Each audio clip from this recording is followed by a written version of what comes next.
Hey Arizona, just because weed is legal now doesn't mean your criminal record is clear. You need to visit azexpunge.org today. The Reclaim Your Future campaign can expunge your record for free. Go to azexpunge.org now.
Hey Arizona, just because weed is legal now doesn't mean your criminal record is clear. You need to visit azexpunge.org today. The Reclaim Your Future campaign can expunge your record for free. Go to azexpunge.org now.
Arizona. Just because weed is legal now doesn't mean your criminal record is clear. You need to visit azexpunge.org today. The Reclaim Your Future campaign can expunge your record for free. Go to azexpunge.org now.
Arizona. Just because weed is legal now doesn't mean your criminal record is clear. You need to visit azexpunge.org today. The Reclaim Your Future campaign can expunge your record for free. Go to azexpunge.org now.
Hey Arizona, just because weed is legal now doesn't mean your criminal record is clear. You need to visit azexpunge.org today. The Reclaim Your Future campaign can expunge your record for free. Go to azexpunge.org now.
Hey Arizona, just because weed is legal now doesn't mean your criminal record is clear. You need to visit azexpunge.org today. The Reclaim Your Future campaign can expunge your record for free. Go to azexpunge.org now.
Disclaimer. This video, like all videos featured on this channel, is definitely intended for mature audiences. This video is likely to contain profane language. Content is inappropriate for minors. Video is not for kids. Welcome to the Dr. Greenthumb Show. Lord of mercy.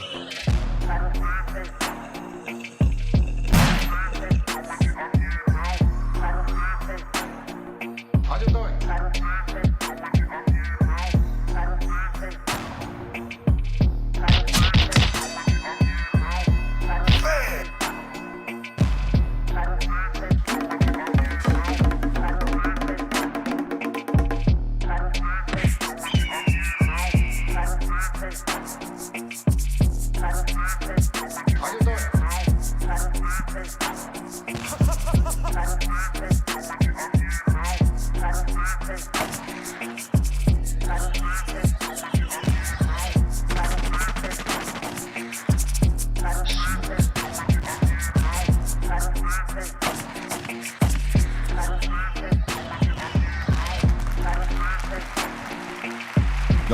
Oh, yes. Help. The Dr. Greenthumb Show. We need it. Welcome to it. It's live on Twitch, Discord, YouTube, and the home site, www.brealtvcontest.tv. Back in the house is a good friend of mine, my man, Mr. Metta Sandiford-Artest. It changed. Yeah. Oh, Sandiford. Sandiford, yeah. Sandiford. But it's still, I still go by Metta World Peace. Yeah. Just, for my, what you call a stage name. Everybody calls you Metta. Everybody for calls short, me Metta right? now. Yeah, I know that. Yeah. Because it's easy for all of us to remember. Yeah. Started out as Ron, we switched it in 2011. To quote Carlito's Way, used to be Ron. Yeah. Now it's Metta. Used to be Ron, now it's Metta. Word up. We got Buddhist. That's right. We got Psycho Leezy in the house. Salute. Happy Tuesday. We got the Treehouse crew, Bolton, Blambo, Bra, and the Dominator. Yo, what up to everyone? And also, big shout out to Trace. He's up here too. Uncle Trace. All up in your dome pieces. In the nest with snacks. All right. Yes, sir. All How you right. doing? We got the strong one, Strong Tone in the building. What up, everybody? And we have the Brosha himself, Sendog. What up? Good to see everybody. What it do? Yeah. Hey, it's good to see you, Metta. A lot of people probably know, and a lot of people probably don't know that we worked on some music together along with Fat Joe, right? Yeah. And David Arquette was in the video with George Lopez. It was in Bootsy Bello. Yeah. It was at that club that David had, right? Yeah, it was Bootsy Bello. Yeah, the Bootsy Belt, where they had the little dudes in the servers, like on the ceiling of this club. There was a little rail system, and all the servers were little people, so they'd like put them on the rails and get them to serve on tables via these rails on the roof. It was the craziest shit ever. Yeah, it was a fun experience. I think that was the first time you and Fat Joe collaborated. Yeah, well, a second time. Second time. I hadn't seen him in a long time though, because I think he was living in Miami at this point. Yeah. The first one I did with him was with Big Pun, but it never came out. So what? Oh. So what you did was like an official thing, because like we did a song called Wishful Thinking, but it never really got released on either of their albums, the Puns or Joe's. I think it got put out as a B-side or some rare shit. It's out there now, but like yeah. So yours probably was the first official. It got put out there with Fat Joe. It was My such man. a vibe, man. Such a vibe. It was a great vibe, man. It was just like I'm in LA, first time being here, 2009, and LA, the Latino community showing me so much love. And then I grew to have a lot of Latino friends, and I'm like, I was doing music at the time. Yeah. So I said I wanted to do like a Latino record, but like a little hip hop. And I had R&B artists, a Latina R&B artist. Yeah. So she was on the record. Her That's name right. Taz. Taz. Yep, Yeah. Taz. She was on the record. And it was just incredible. Aventura Yeah. on the record. It was just a fun record to make. Go Loco. It was fun. Yeah, man. Yeah, for sure. And Metta, let me ask you, is that something before your basketball career that you were into, was the music? Was that something before your basketball career? Honestly, I think like it was evolution. So being from where like MC Shan is from, where like Mobb Deep is from, and Nas. So, you're inspired by those guys, Capone, Noriega. Capone's my cousin. And, You know, I grew up right around the corner from nature, from the firm, and Roxanne Shante used to babysit me from out of the hospital. Really? Yeah, right out the hospital. That's crazy. I think my mom used to give her like $50 or something like that, or maybe 50 cents. I don't know. It was all around you. It was all around, like the whole aura. Yeah. You know, It and was then meant to be. I think so. I always wanted to be like Nas, but I would practice on 12th Street on Mobb Deep block, Yeah. and then but wanting to be like Mobb Deep, wanting to be like Nas, but from a basketball perspective, Right. Yeah. Dope. Yeah. Hey, music and sports go together, man. I mean, For sure. it's I mean, music goes with everything. So, you know, to be inspired by those kind of cats and then be growing up around them, man, like to absorb that vibe, that must have been everything. And then to get to like work with someone like Joe and like, I mean, you did songs, man. I did some songs one thing about my music career, what I wish I would have done was take more time. I would go into the booth and I used to do 16-hour days in the studio when I was like 23, 24. Well, you were running it. I was in 16-hour days, 14-hour days. That became overwhelming.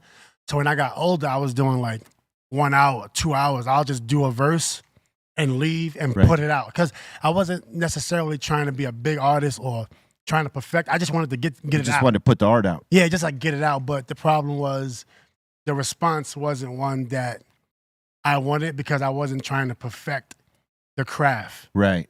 You know, I was you were more doing it and not necessarily worrying about perfecting it. In the moment. In the moment, which kind of like, you know, I wish I would have gave it more time. But I also wish I would have had an A&R. I never had an A&R. Yeah. So I wish I would have had like an A&R, somebody to write. You put it out independent style, right? I put all my music out independent. I took it all off all of my, I took a lot of stuff off. Like, you know, that's the thing. You know, like when you sign to a label, you do have that part where, you know, there'll be people there like suggesting or helping mold to what you feel like your vision is. And if you don't have one, they'll kind of create one for you. Yeah. Whereas you go independent, it's all on your shoulders. You got to think of everything. It's all on you. Yeah, I wouldn't wish that on anyone. Yeah, it's tough to be an independent artist. I mean, especially when you're just trying to get the art out at that point, you know, something like, because a lot of us went through that, like, oh man, this is hot, we got to get this out, and may have rushed it before we thought about, okay, what's going to be the plan on, like, you know, pushing it forward and making sure it has legs and that it gets out there, and we, you know, have the most efficient promotion and marketing for it. When you're independent, sometimes you don't think about that. You just go. You know, I know plenty of artists that do that to this day. They don't care about a campaign on it.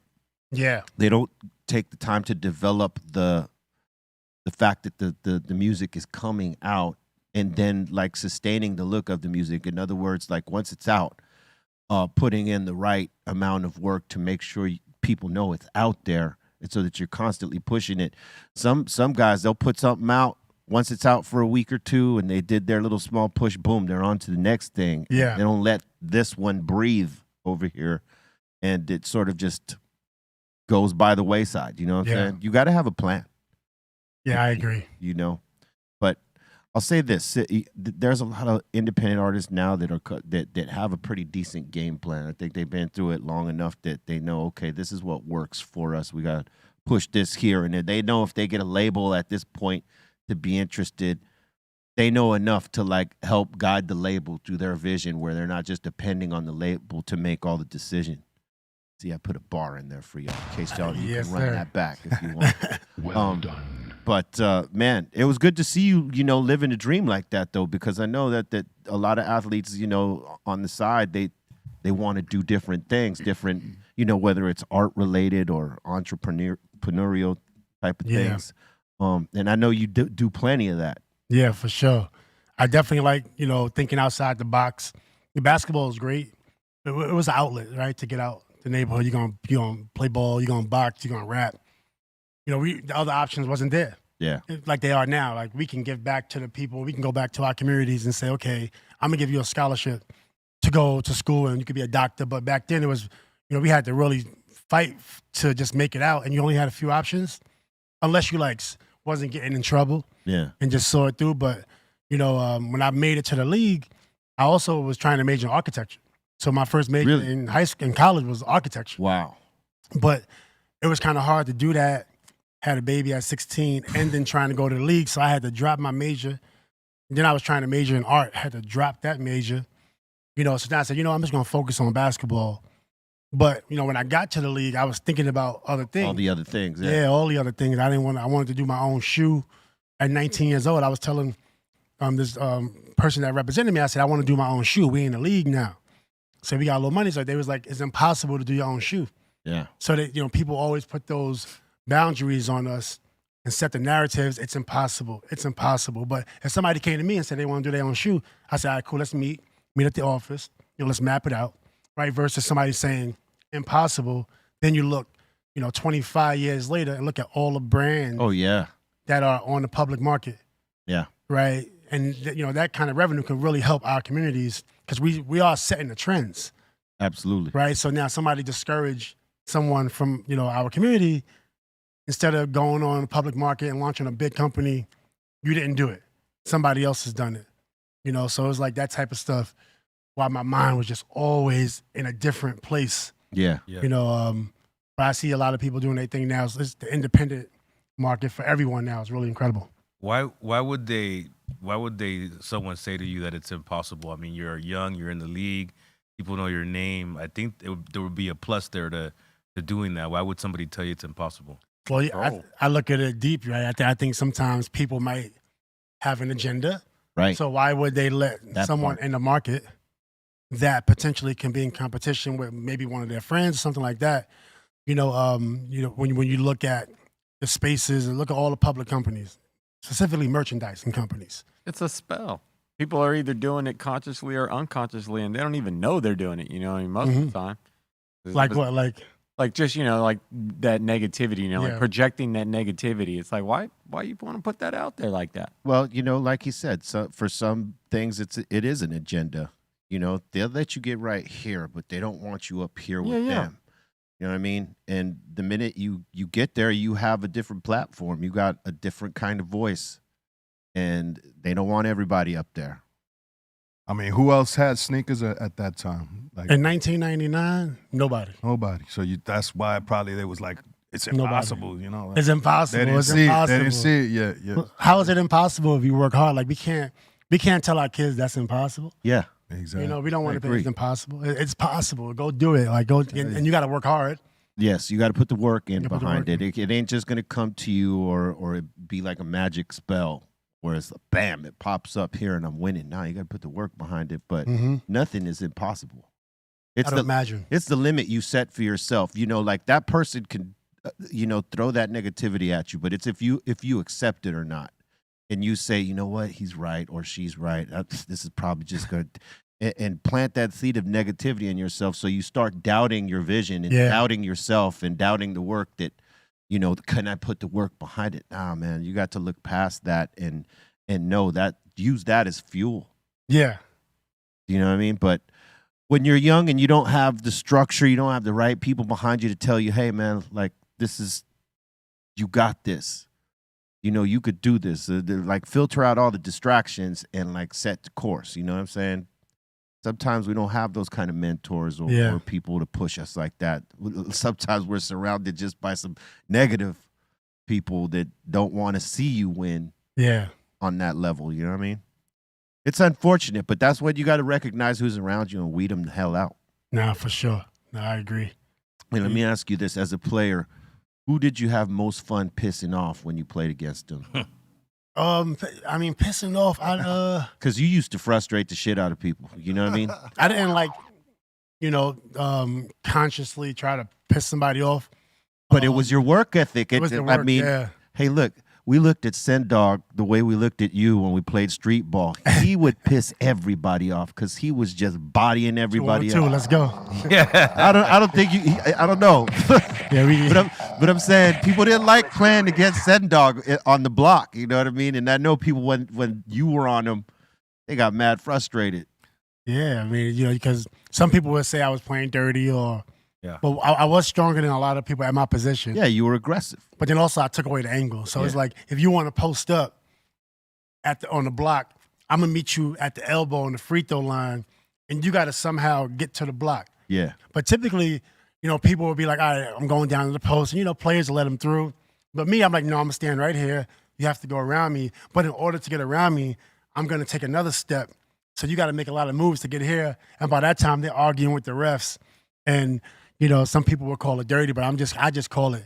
I'm not gonna let you get to your spot. That's called good defense. strategic. That's called good defense. Yeah, strategic. Which the Lakers are lacking right now. Oh man, we got to get it going. Oh my! I call that entertaining to watch. Is what I call it.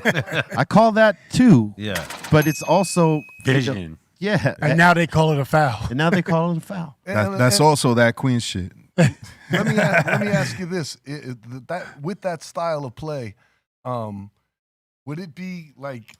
Let me ask you, like, do you consider yourself what type of player would you consider yourself if somebody asked you? Well, a lot of people look at me as a defender, but I think people forget I did average 20.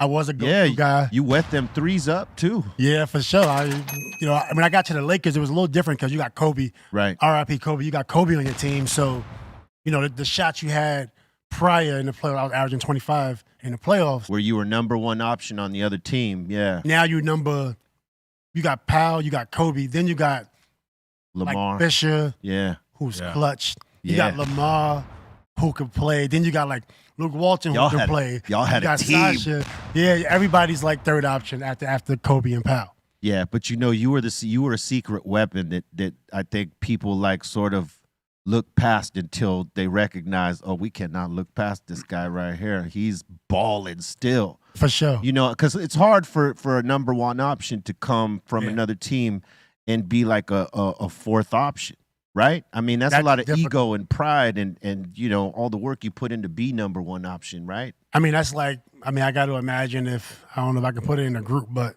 if you're the lead and then next year, like, you only got one verse on the whole album. Yeah. Yeah. You like, what? What happened? One verse. Yeah. Yeah, one verse, and actually make that verse good and just show up to the shows and be a good supporter. Yeah. How would you do that? So that was like the hardest part of my career, like adjusting to just like sometimes you get 2 shots. Sometimes you might get 10 shots, but you're not warm. You didn't get no shots last. I'll tell you what, though, you made the ones that counted. Made the ones that counted. Show. I was there. I saw them. Where you were sitting at? Where John Black used to sit before they let him go? By the sportscasters, Bill McDonald and all them. I was sitting right next to them. I would see you at the games a lot, actually, Yeah, I had season tickets, still do. Oh, same seats? Suffering. No, I moved off of those seats, but man, it's hard to watch right now because they can't get any consistency, man. Did you say suffering? Suffering, yes. Yeah, we it's better than it was in some other seasons. True. Even I think LeBron was here one season where it was just like they started out just bad. AD was hurt. Yeah.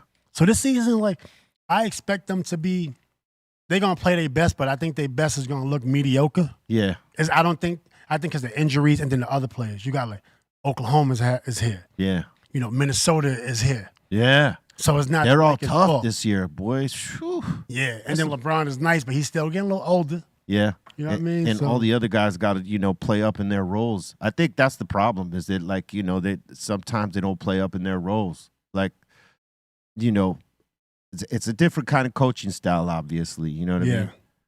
But because Phil used to give you guys different things to absorb besides basketball, right? Definitely.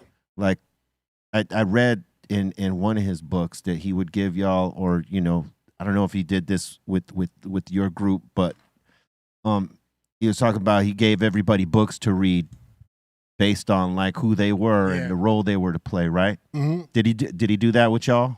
Yeah, he did. He gave us he gave me a book that he wrote. He gave me his book, 13 Rings. Yeah. And then unfortunately I didn't read the book. Did he quiz you on it? I think he might have quizzed us, honestly. So how'd you like that book? Hey, so tell me what resonated with you the most. What was your favorite part? But I did, I was inspired by his Buddhism. Yeah. And his Zenful, like, Phil is just like Zenful, meditation. And that's, part of the reason I changed my name to Metta was I was influenced by the Buddhism side, the Zenfulness. Yeah. The calmness, and then going through a season to win a championship, without getting in trouble. Right. Which was really, I was suspended like 4 times in the playoffs, like so many times in the playoffs, because you're not focused. Right. But then when I got with Phil, it kind of changed how I thought about the game. It seems like he had that effect on every player that played for him. Yeah. Like he might have, someone that was madcap on another team, but when he came to play for Homie, he was like, they fell in line and they got what he was trying to bring to the table, which is trying to bring ring 14. Yeah, bring the rings, but also bring like a calm. Because people panic in certain, like when they say when you get hit hard, you panic and you forget everything you know. Man got 13 rings. True. Right? Man knows what he's talking about. So like 13. But you know what I mean? But his whole methodology, I think, was to play calm. Yeah. Right? Like know your roles and do your roles well, but stay calm in the face of adversity. Kind of like the same way he did with Dennis Rodman. Yeah. Yeah. Yeah, because he was 100%. madcap. But how when many he played for Phil, he was cool. I'm just saying, how many legends was he coached for? You know what I mean?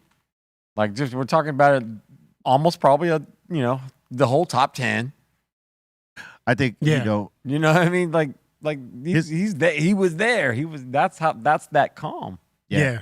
Yeah, well, that too. But he taught you how to be calm in your own role. Is this as far as what the book was trying to say? Yeah. Yeah, and your own role. I didn't read the book. You read the book? Yeah. Oh, thanks for giving me that tip. Yeah.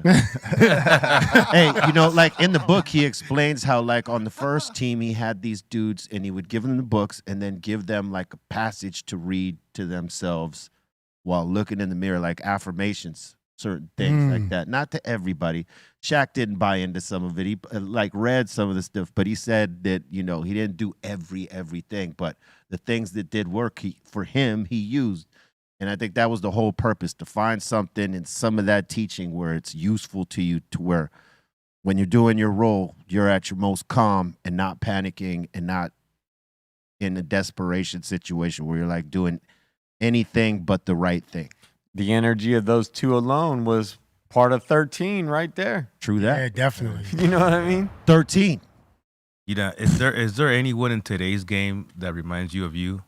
Like when you watch them, like that's a good question. Or you get good energy. You feel something when you watch them play or anything. Yeah, definitely. Well, since my career, so I got a lot of awards, but I think I would have had more if it wasn't for like all those suspensions and missing.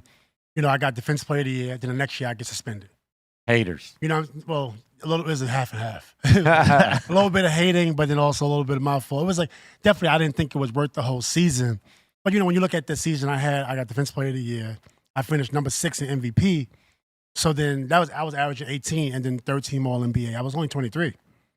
Then the next year, I came back averaging like 7 points more.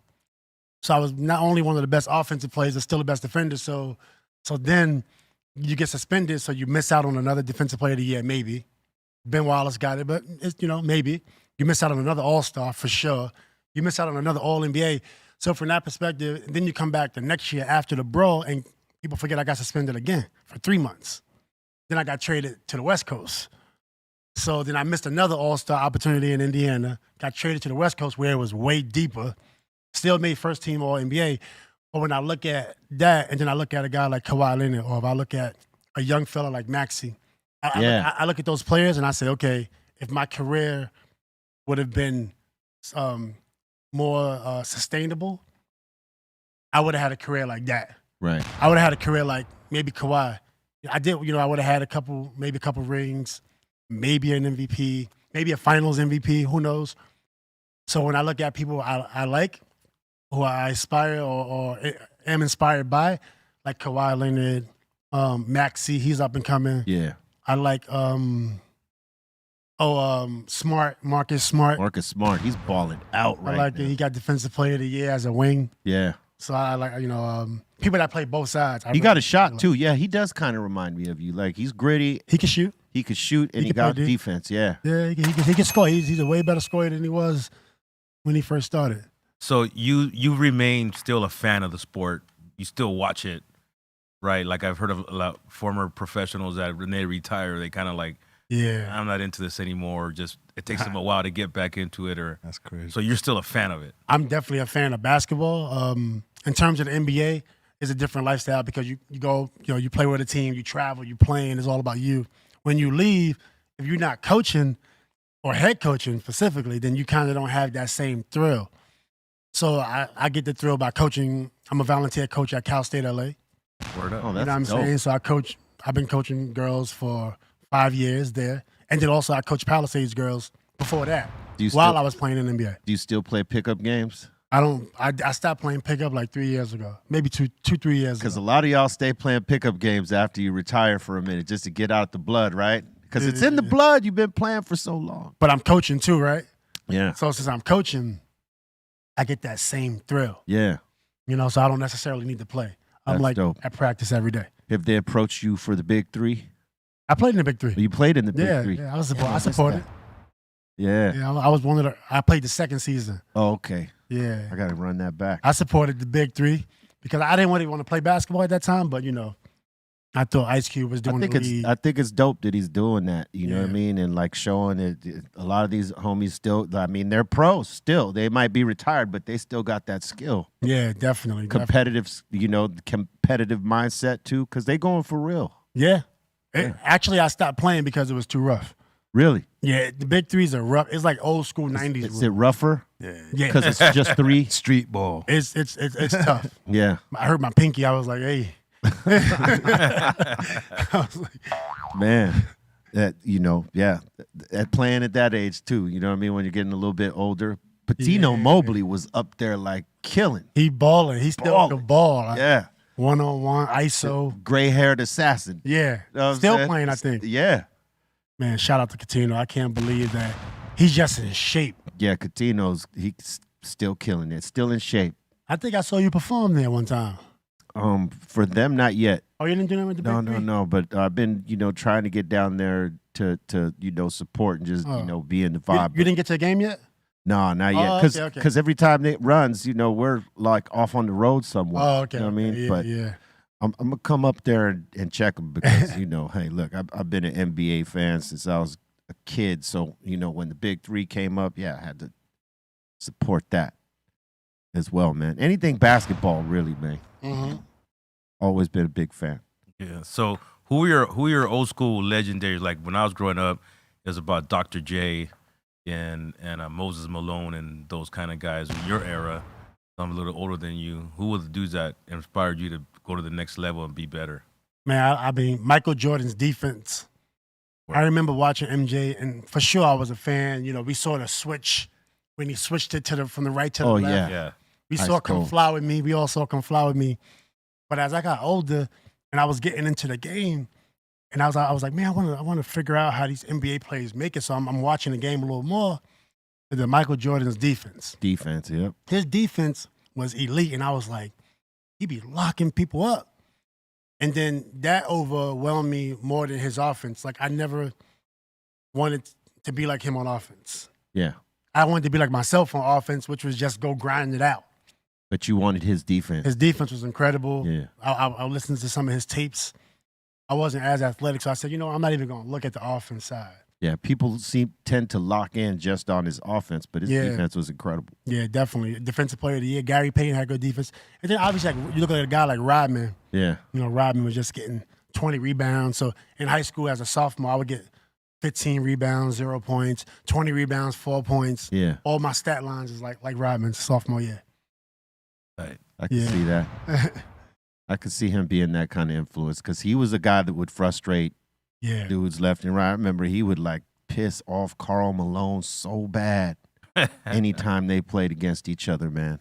I mean, he pissed off everybody, but he would really piss off the mailman. Is it safe to say that you weren't trying to make friends out there either when you were playing? Were you one of those kind of guys where I'm not trying to make friends out here? I'm playing, I'm banging out here.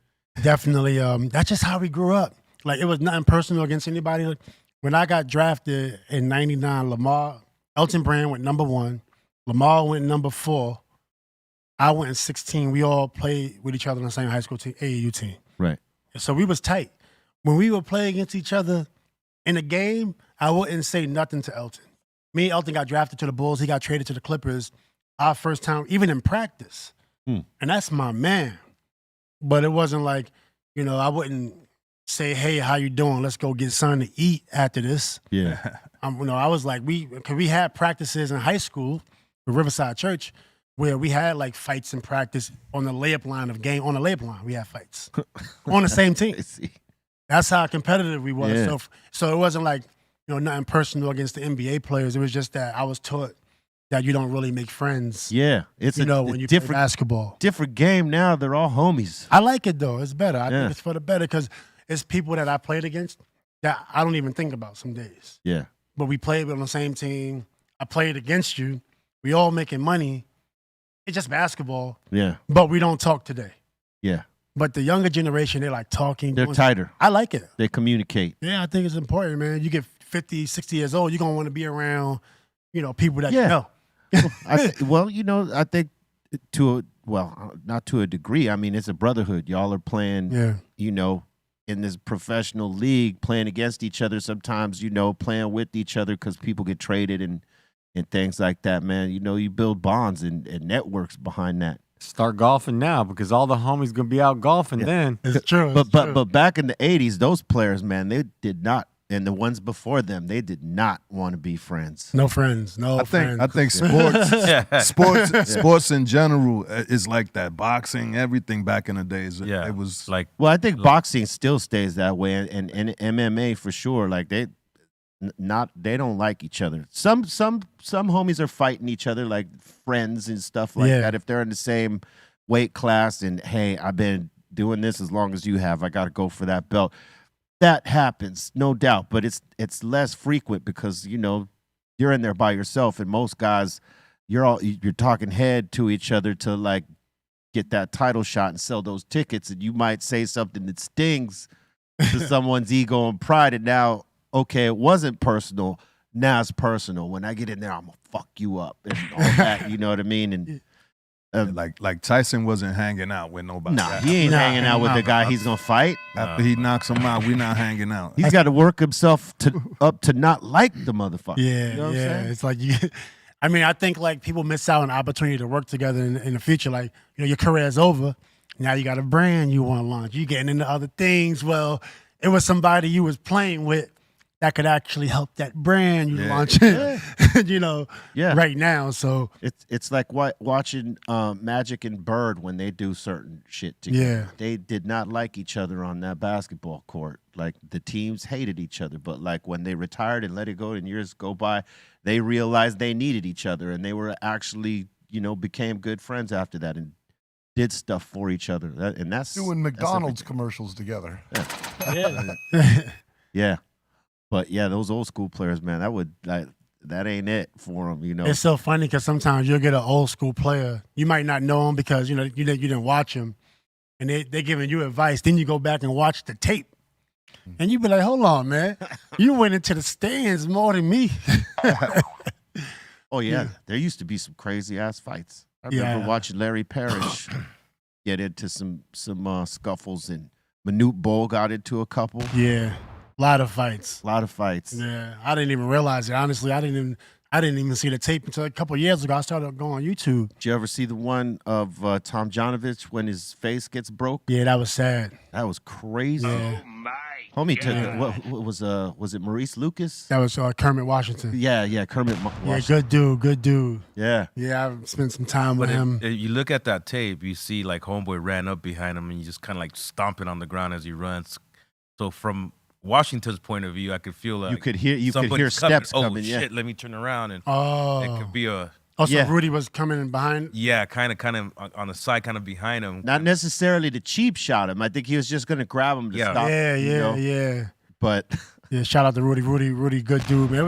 That was really unfortunate because Kermit is an incredibly nice guy. Yeah. You met him in person. He got we kind of do things and things just stick with us. That things happen on the court. Yeah. Michael Jordan used to get it rough. Yeah. A lot of times. I remember him scrapping with Bird one time, right? Because Boston Celtics used to give it to him. He broke his leg against one of those teams. Yeah, I think maybe Detroit. They made him tough, though. Mike came in. He was always tough, but he knew he had to work on his body. Yeah. They definitely made – I think without the Celtics and the Pistons, you probably are not talking about Michael number one. Yeah. You're probably talking about like Michael top 10. Yeah. Not number one. They made him. They pushed him. Oh yeah, they sure did. He got a NASCAR team. NASCAR season's getting ready to He start. just got a back up. NASCAR team. Oh, he's had it. He's been in it. Last couple of years, he's been Yeah. in there. He's got a motorcycle team too. They're good. Yeah. They be getting some Jordan victories. brand. Yeah. Jordan, he's getting into everything. Like, where can I sign up for that motorcycle team at?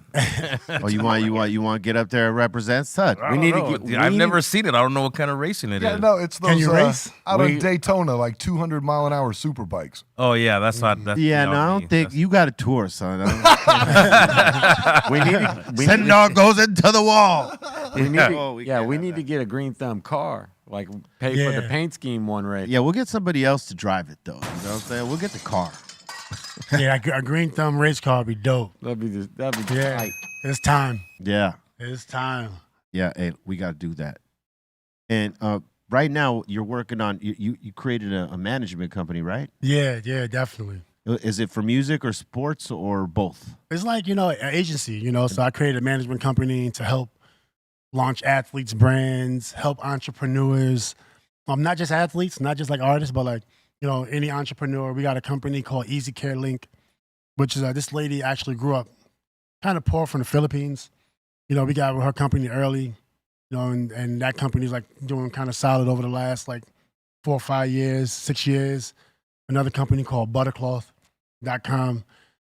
It's an e-commerce company. So we not just athletes, but I built the company to help people like myself. Like we said earlier, we didn't know how to get into business. Nobody would help us. So I said, I want to learn everything about launching a business. So if an athlete ever wanted to launch a business, at least I can help. Yeah. And then also launch my own endeavors in the future. So we got agents under our management company. We have a dev shops, in-house dev shop to develop like technology. We have and then branding and some not just sports agency business, but more things that's surrounding the athlete. Yeah. So I'm really excited about it. That's awesome, man. Congratulations. Thanks, on man. that. Thanks. Hell yeah. Congrats. Did you ever think about getting back into architecture? Yeah, because when I was when I tried to major in architecture, the one reason I wanted to do it was because I wanted to do community centers. I wanted to build community centers.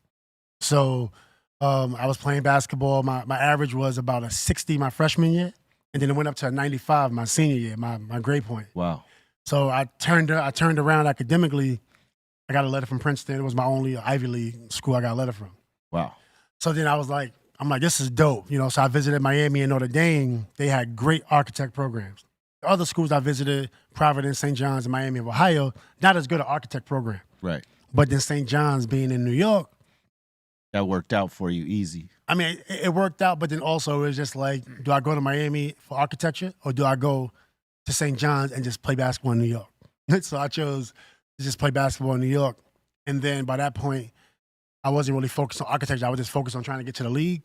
But then I wanted to go back for my degree. Because when I retired, I studied for my, I went back to school when I retired. So I studied for my Series 7.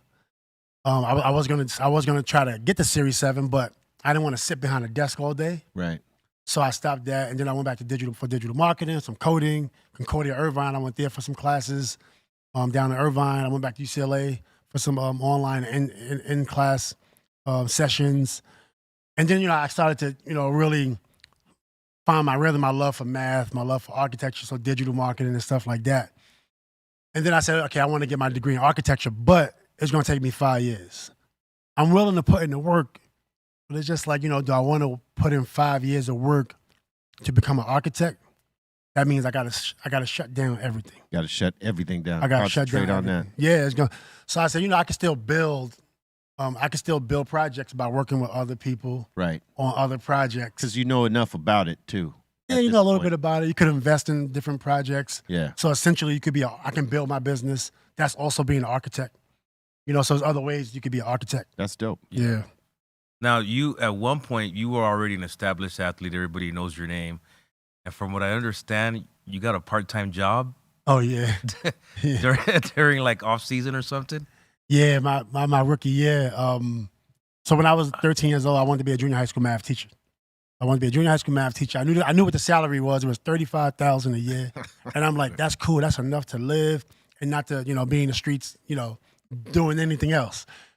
So when I got to the league, like I said, I was always, my mind's always wanting to do something else. And then I was getting in a little bit of trouble, so I said, I got to get a job. So I got drafted in '99, and I also applied for a job at Circuit City. Yeah. In 1999. So you had it as backup. Yeah, I just needed. I had too much time. It was too much time. Like after practice is over, 3-4 hours. Whatever you're gonna spend. You want to keep busy. Yeah, I don't want to be out getting in trouble. Yeah. So I needed something to Yeah. to take up that time. Yeah. So you knew yourself good enough to let me do something here where it's gonna end up positively, not negatively. Yeah, as much as I can. I was 19 years old, so I had a lot more time to get in trouble. Yeah. A lot more time. Did your teammates give you shit over that? It was funny. Yeah, they was. I thought it was just like something I did, but you'll see the reactions on people's face. Then the Chicago Bulls got word. Jerry Krause, RIP Jerry Krause, he pulled me into the office. He said, "So I heard you got a job at Circuit City." I said, "Yeah." I'm like, you know what I mean? Like, practice is over and I don't have anything to do. He said, "You can't work at Circuit City." He said, "You can't work at Circuit City," and then that was it.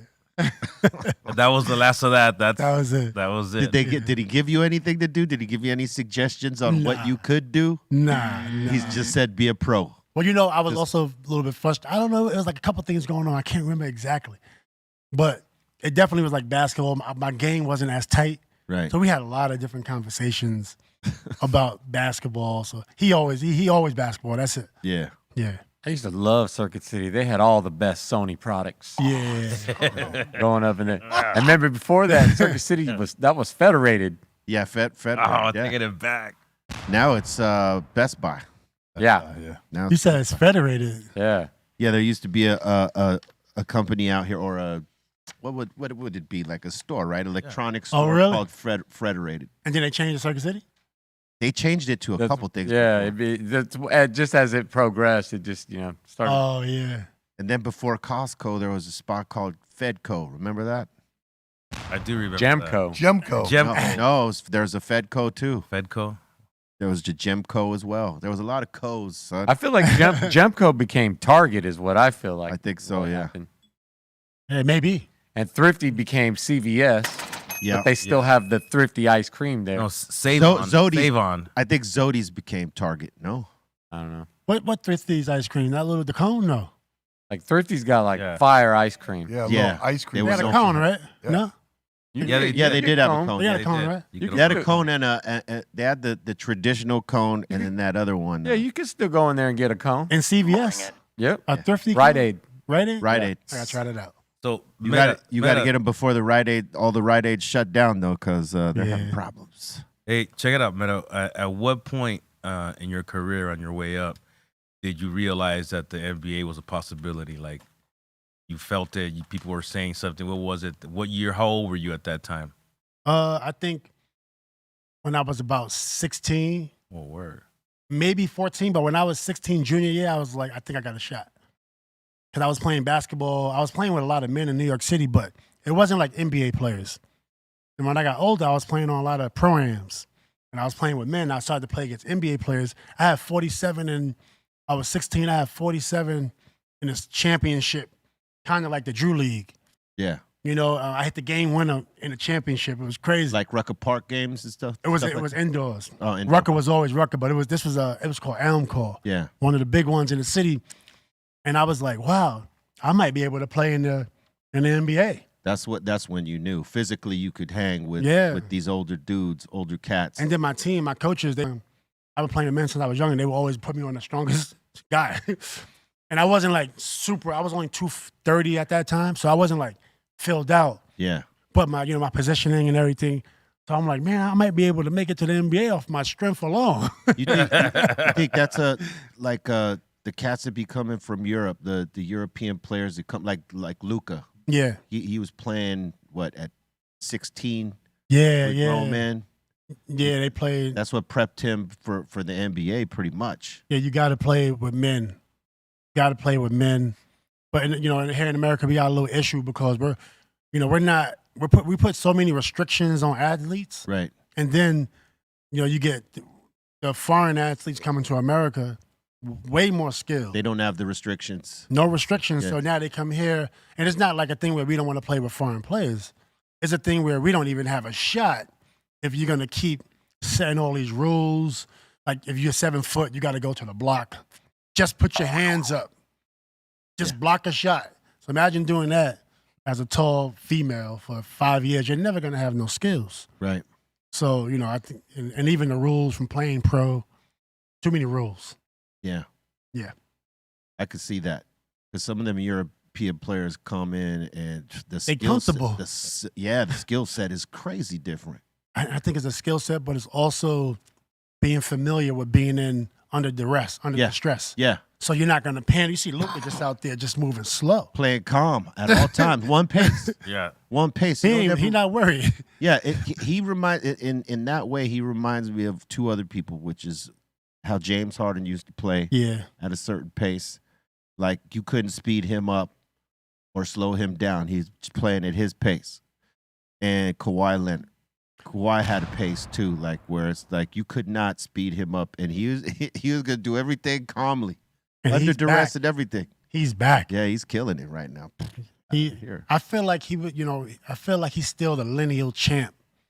He got hurt. Right? He didn't just lose. He was hurt. He took some load management. Yeah, but he never just gave up the title. He just didn't play. And he should have had 3 if he didn't get hurt in Golden State. Do you think the starting of load management came with Kawhi? I think Kawhi for sure. Maybe probably before. Because I don't know. I don't remember seeing too many players do that. I've never experienced load management in my life. Before him, like you didn't really see that. But like I think when he did that, when he got his own doctors and decided, no, I'm going to listen to my doctors and stay out as long as I need to and heal up. That changed the whole game right there with player perspective, I think. Is that load management or is that something else? It depends, man. It depends. I think it's important, like to, not play if you can't. But, I remember practicing every day. Never like, your legs are sore. It's like, all right, my legs are sore. You got to get out there. But I think, then on the flip side, some people are hurt, and then the reports is not, they don't know how to handle injury, then they get injured for their career. Right. So now you're talking about, you might get some. You're worried about value at that point. And your family in the future. Yeah. Your generational, people could have made hundreds of millions, but since they got hurt, they got to figure out another way to get the 100 million. That's usually if you got an ongoing injury, but they're like, you ain't trying to go like take care of that. So you're on and off the roster, like to get rest, right? Would you say that that's sort of what it could be sometimes? Meaning like if you got like an injury, but it's not going to take you out, like it's something that nags at you. Yeah. And they don't want to gas you for this upcoming game. They could just put you on the injured reserve list for that day, right? Or sometimes you might. It depends, right? So sometimes, now it's way different. I see a guy. I heard like guys are just like tons of load management, but you might have like a tired hamstring. If you keep going, you're gonna pull it. You're gonna pull it, yeah. So you got to be able to read your body. Like if your calves are tired, that means the next thing that's gonna happen is there's gonna be a little tear. Yeah. So you need those times. Like those times, you can coach. Yeah. I might need a little day. Yeah, it's crazy how players used to push past that and put their bodies on the line. But I think they paid for it later, right? After when you retire and all those little injuries start catching up. Yeah, they start catching up. Yoga wasn't as popular. Kareem Abdul-Jabbar was doing yoga. And you can see his body was great for a long time. Yeah. But a lot of people not doing yoga, not taking care of their bodies. But we played through anything. I remember I came back 7 days from my thumb surgery, which I was supposed to be out 6 weeks. But it was all about get back to the floor. Yeah. It wasn't about, I'm only going to shoot 30% because I don't have another hand. Yeah. As this one's wrapped up, I got to play with one hand. So, you just get the ball up. You're not thinking about your percentage. Whereas like now it's like, okay, if I shoot a certain percentage, then I'm not going to get paid. Yeah. Right? The money goes down. You ever see guys don't shoot at the end of the game, at the end of the quarter? They hold the ball and shoot after? Yeah. Because the percentage. Yeah. I see. You know what? Oh, right. Yeah, don't want that percentage to come down because then value drops. I just used to haul shots from full court. Like, I don't care if I'm going to be 5 for 20. You just wanted to win. Yeah, just like throw it up there. Word up. Word up. All right. Hey, look, if you haven't smashed that like yet, please take the time to do so. Subscribe. Do all the things. Crack the all notification bell. Get down with the content we be dropping. We do this Monday through Friday, 2 p.m. Pacific Standard Time on the start. All right. So get familiar. And guys, did you know on this day, 1959, the legendary Sade was born? Happy birthday, Sade. Happy birthday, Sade. Sade. That's Colton's girl right there. Oh, yeah. Yep. That's everybody's girl, man. That's date night music right there. No That's one date could night. lay claim. Oh, you're still up there. You didn't fall asleep. All right. There he is. Did you know on this day in 1965, Maxine Jones from In Vogue was born? Happy birthday, Maxine. That's crazy. Oh, yeah. Happy birthday. Happy birthday. Happy birthday to you. Hold on. And on this day in 1979, rest in peace, Aaliyah was born. Oh, wow. That's crazy. Rest in peace, Aaliyah. R.I.P. R.I.P. 1979. That's right. So, yeah, I was born. Word up. And did you know on this day in 1980, Paul McCartney was jailed for 9 days after landing in Japan with a half-pound of weed? I knew that one. I knew that one. For a green thumb? Yeah. Yeah. Paul Green. Sir Paul. That's probably like the 6th Paul right there. Right? 6 or 7? It's definitely not the first. All right, The not one the that first. smoked. Don't get him started. Did Don't you get him know? started. In 1987, on this day, TV host Jules Holland was suspended for 6 weeks for using the phrase groovy fuckers. Wow. All right, Jules. That sounds like a cool compliment, huh? Sounds like a band. I want to be groovy. Like the, yeah. Yeah, baby. Word up. Did you know on this day in 1988, Tina Turner broke a record for a solo artist performing for the largest crowd that came out to 182,000 people in Rio de Janeiro. Look at that. It's crazy. Largest crowd ever? For her. For her. That man. shit look Salute. crazy. Yeah, that's sick. Rest in peace, Tina. That's where I played my Damn. biggest show at. Was in All right. Rio. I think that was the largest crowd at the time in 1988 in Rio. Dang. And she did that. Shout out to Rio. They be getting slept on. Yeah. Yes. I wonder if that record's ever been broken by any other bands or live performers. Probably. We did Rock in Rio in 2001, and there was like over 250,000 people there. Yeah, Word. since then that record As far as I could see was heads. I was like, Since- this is insane. This was in 1988, so since then that record's been broken a few times. Oh, yeah. But I wonder who's the holder of the records now. Oh, I'm sure it's been blown Yes. out. And did you know on this day in 2021, Phil Spector passed away? No, His crazy ass. I didn't know that. Look at that. He's All right. crazy. Gotta love Or that. as Bolton would say, he's brazy, man. He had the best wigs. He did. I think that was his hair, though. Who was that, by the way? He was a legendary record producer in the 60s and 70s. What records? The wall of sound. Everything from that era, from the 60s and 70s that you heard. He did stuff had with something Tina to do Turner, with it. actually, too. Oh, wow. Okay, I'm going to go look him up. Yeah. He was one of them producers for the time. But he was known for being crazy and aggressive. He was pulled, crazy. He'd pull guns out on other artists. Yeah, I need that verse. Like, so I guess the Ramones were working with him. You know, you've heard of the Ramones, right? They're a legendary punk band, right? They're And crazy. They were doing some work with him, and I guess the sessions were heated, and one of the Ramones decided they're going to take a walk to get a breather, and he pulled out the heater and said, "You ain't going nowhere. Wow. Get back on them drugs." Gangster. Yeah, well, he had a girl. Back to work. He shot a girl, and he was accused of murder, but his defense was, it was an accident. But either way, he was definitely about brandishing the heaters. He died in prison Damn. for great. killing his friend, whether Oh it my was on goodness. purpose or an accident. Exactly. But he was known for being reckless. Yeah. So, he had more evidence against him than for him. You know what I mean? All right. right about now, we're going to get into this real quick. Hey, how's it going? This is Michelle here at Dr. Greenthumb's LAX. This week we're highlighting the Zotix brand, in which we have two strains, the blue guava and the grape guava. If you're looking for an amazing tasting flower, I definitely recommend these two. So when you come in, definitely check out Zotix. We're located at 5494 West Sentinel Avenue, just 10 minutes from the airport. We're open from 6 a.m. to 10 p.m. every day. Now back to you guys at the studio. Thank you very much. Check out the Dr. Greenthumb locations when you're in California. All right, and now, real quick, Bodega coolers are lightly sparkling and refreshing cannabis beverages using all natural ingredients. Bodega coolers provide an elevated twist on California cult classic cooler-style beverages.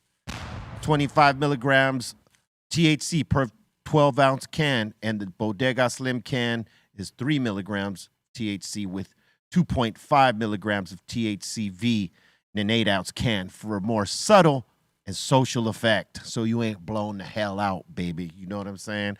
Both cans available in the pineapple cooler and pear cooler flavors. Grab a Bodega cooler at a dispensary near you. Bodega. And now let's get into these submissions. Submissions.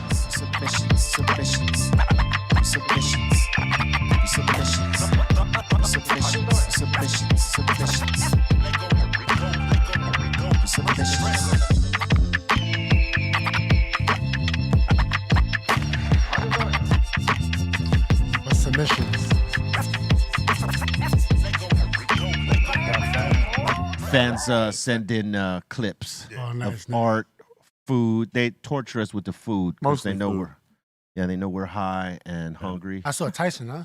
Yeah. He that was backstage at an event we did, and our bro brought like a big old jar of concentrates, and he put his finger in it like peanut butter, and was about to. Yeah. Oh man, he was on a whole lot of shrooms this day too. Tyson got a big, what you call it, threshold? Yes, he does. Yeah. Bigger than most. Yeah.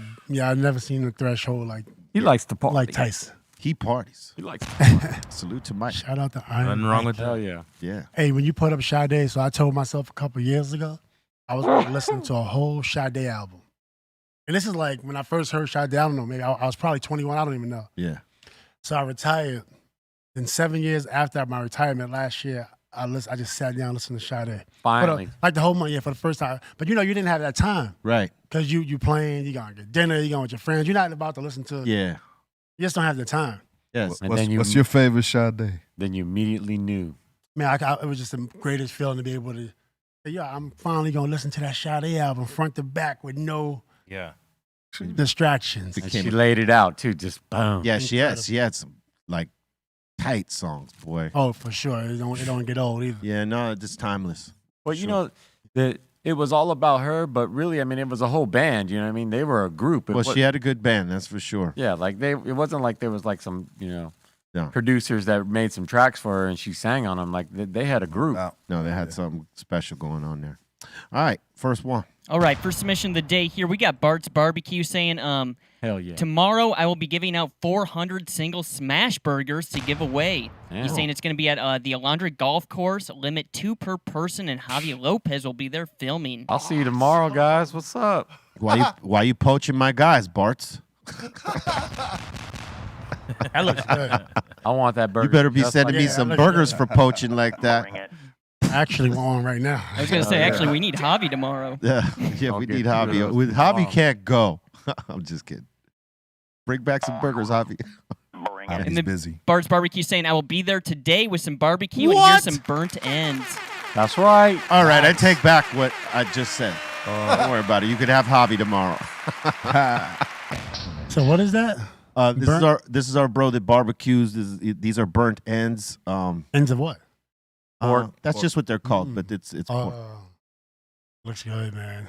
Yeah, you can Oh, throw it is those good. back under the fire and burn them some more. He'll be here before you go. Hey, do they send these to you for, they put a burger on your show? Are they going to send you burgers? No, not all the time. Only some people. Some people, yeah. Some people do. That's not a real submission. Yeah, we'd love to have it. We've been blessed with some meals before, though. Yes, we have. That's Pies for sure. and- So some of these folks will send us stuff, for us to try. But like the meals, not really.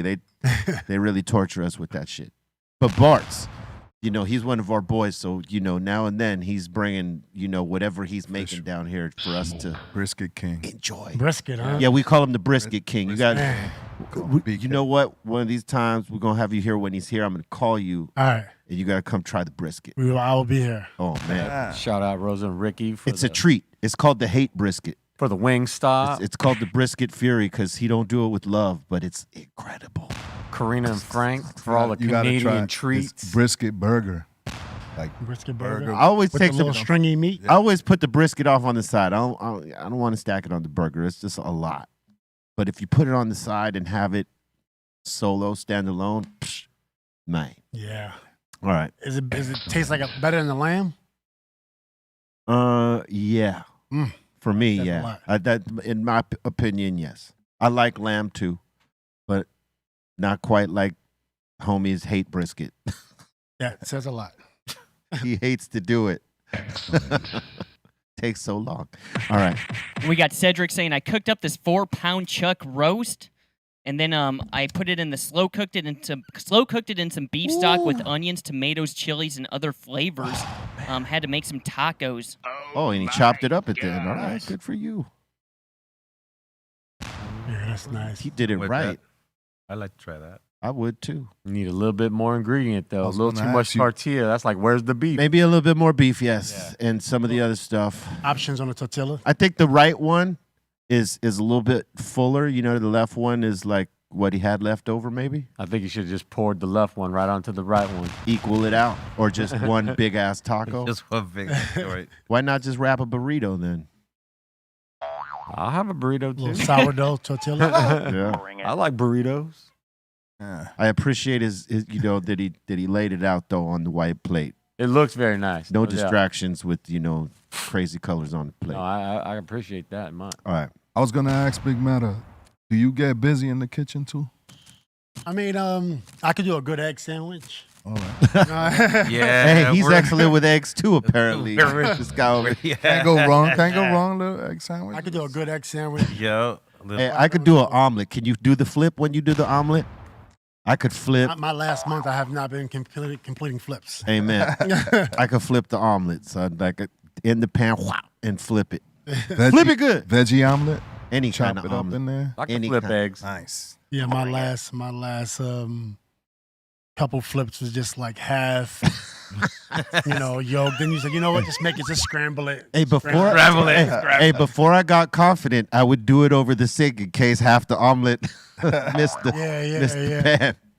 You know, the secret is having plenty of butter, so it can really just, or a nice non-stick pan, so it just. Well, it is that. You gotta, and But you you gotta also- whip it. But you also got to get enough flip in it to You where gotta it get doesn't half or like Yeah, any of don't- that. So real quick. Yeah, you can't be gentle with it, No. but you can't be like, boom. Yeah, you can't hit it to the ceiling. Yeah. It's like a golf swing, right? Yeah. Because you got to, you know what I mean? It's like, how much oomph should I put on this putt? You know what I do is when I like For real. when we go to some of these hotels and they got like the guy making the omelets there. I used to watch their little flip, like whether it was a big one or it was a little subtle flick. And I tried the technique at home, mastered it. I ain't flipped an omelet in a minute because I haven't made any in a long time. But Because you got to cook. no, I don't gotta cook. I wish. I think there are. In a lot of experiences I've seen when you go to like the different hotels have like the really nice buffets and they got the chefs there making all Yeah. your omelets and stuff. Yeah. I feel like more of those chefs than not always flipped. They had a little like spatula and they folded it nice and even they didn't try to impress everybody with the, Not all of them with try the, to do with the pan moves. No. It's a very, very subtle flip over with that. Yeah. Yeah, you got to have technique for that. All right, next. And we got DJ Goat. He's saying, had a taste for nachos, so I made some skillet nachos. Oh, Damn. okay, skillet nachos. Let's. Oh, all right. Worked it up. He did good. He worked it up. There it is. Okay, there it is. He's saying also, I ate these before work. Right. I mean, it's home cooked. I love it. Okay, so he's telling us that he had it before work. What happened at work? The people around him were suffering. I powered up for the job. It was gastronomical, son. Oh, so ghastly. All right. And we got Reiki Rabbit saying, "Hey, yo, B. Yo. Is this too many sprankles?" Oh, hell. Oh, man. Nah. Bit much. You lost me. That's man. sprinkle crust. You lost me. Perfect for now. You lost me on sprinkle 1. But damn. That is a But- donut, right? Yeah, that is a donut. That's why I told Duncan I got that dozen day. I was like, "Psh, no sprinkles, dog. I can't do it. 12 of them, but no sprinkles on none of them. And those are those nasty sprinkles too. Those aren't like the long ones. Those are like BBs. Little Yeah, micros. Those are little rocks. Little Yeah. micro sprinkles. Straight little BBs. Little rocks. Yeah, don't bite all Definitely not brown sugar, huh? don't bite all Brown willy-nilly sugar. into that. Oh yeah. You lose a feeling with that, man. You blow out a real tooth with that. That's what I'm saying. Y'all still get the munchies after y'all smoke? Hell yeah. I don't necessarily get them like in these moments. It's like later when I get home and I'm like just winding all the way down. I might, but not necessarily anymore. Yeah, I know. You can't afford to get the munchies when you get older. Yeah, no, Yeah, it's just harder to not- get off. Yeah, it's like no munchies. What'd you say, Sam? No, I was thinking about it. I was gonna say, no, I think I graduated from the munchies, but lately on the drive down here from Vegas, every time I stop to get gas, I kind of This guy, get some every snacks stop. and shit. Yeah, This that's guy. true. Well, what Snacks are good on the drive, though. Well, what people Yeah. need to know is when they're smoking a lot of weed, you should have a lot of water and a little bit of sugar. Not a lot of sugar, just a little bit. Like an apple, maybe? Yeah. Or even an apple juice. Some grapes. Or a Snickers. You know what I'm saying? Because Bag of Cheetos, you ain't you. some donuts. Sen's favorite, we said it before, Cookies. the angel food Cookies. cake. That's his thing. the Angel food cake. Oh, he's all okay. Sen, did you have one this morning? What a snitch! God, dude. There it is. You put enough work in the gym, no one can tell. It's okay for you to have your little moment Yeah, of Yeah, don't let them take the had me sugar a, from you. I have me an angel food cake on the way. Yeah. That's okay. Those are good. Those are delicious. You know what I mean? A moment of cheatness. You know he had a It's all good. Coke when you did that? I did. Yeah. I did. Yeah, he had a You know, Coke. and he, So he Coke wanted hit. to talk. he used you and your Yeah. cake to slide that Coke right in, like Yeah. you wasn't looking. Cokehead had a Coke. Yeah. Yeah.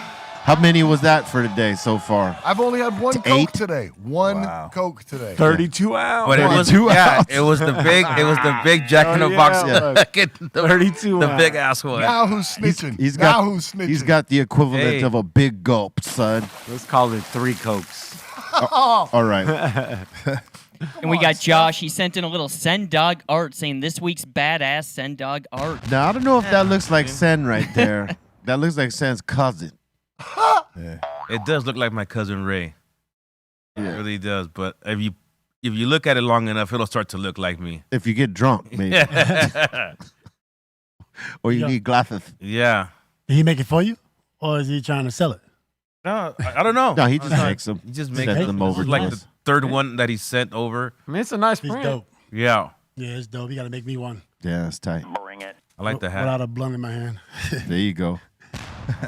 And we got JSV saying, yo, what up to the Dr. Greenthumb show? Salute to Metta. This is one of my favorite jerseys. Boom. I'm going to have to wear it dope. today. Fitting. That's dope. That's right. Legendary. Yep. That's my favorite number. Not going to be retired, though. Let me ask you But this. definitely my favorite number. Let me ask you this. In terms of Derek Fisher, do you feel? Because I feel like his jersey should be up there. He got 5 rings, 3 with Shaq and Kobe, and the 2 with Kobe, you, and Gasol.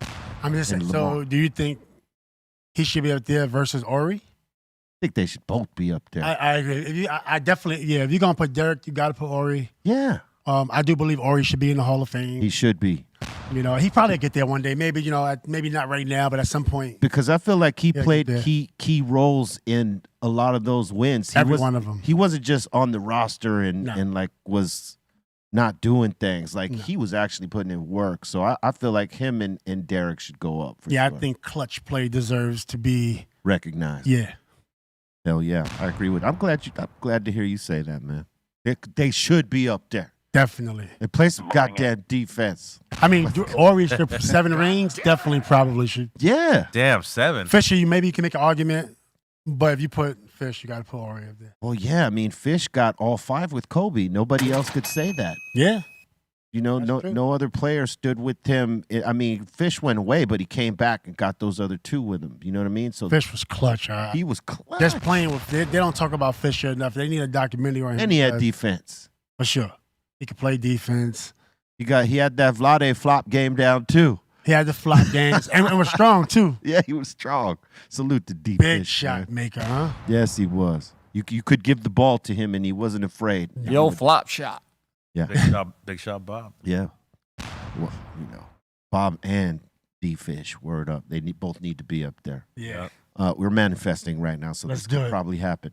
All right, next. And we got X up in here saying my drawing signed by B. I just need to get Send Dog up on this. Nice. Damn. All right. That's dope. A well-pronounced signature there. See that? How did he get your signature? He probably came to a meet and greet Oh. that we had at one of the shows. That's dope, man. People get their little, memorabilia. Yeah. Keep that forever.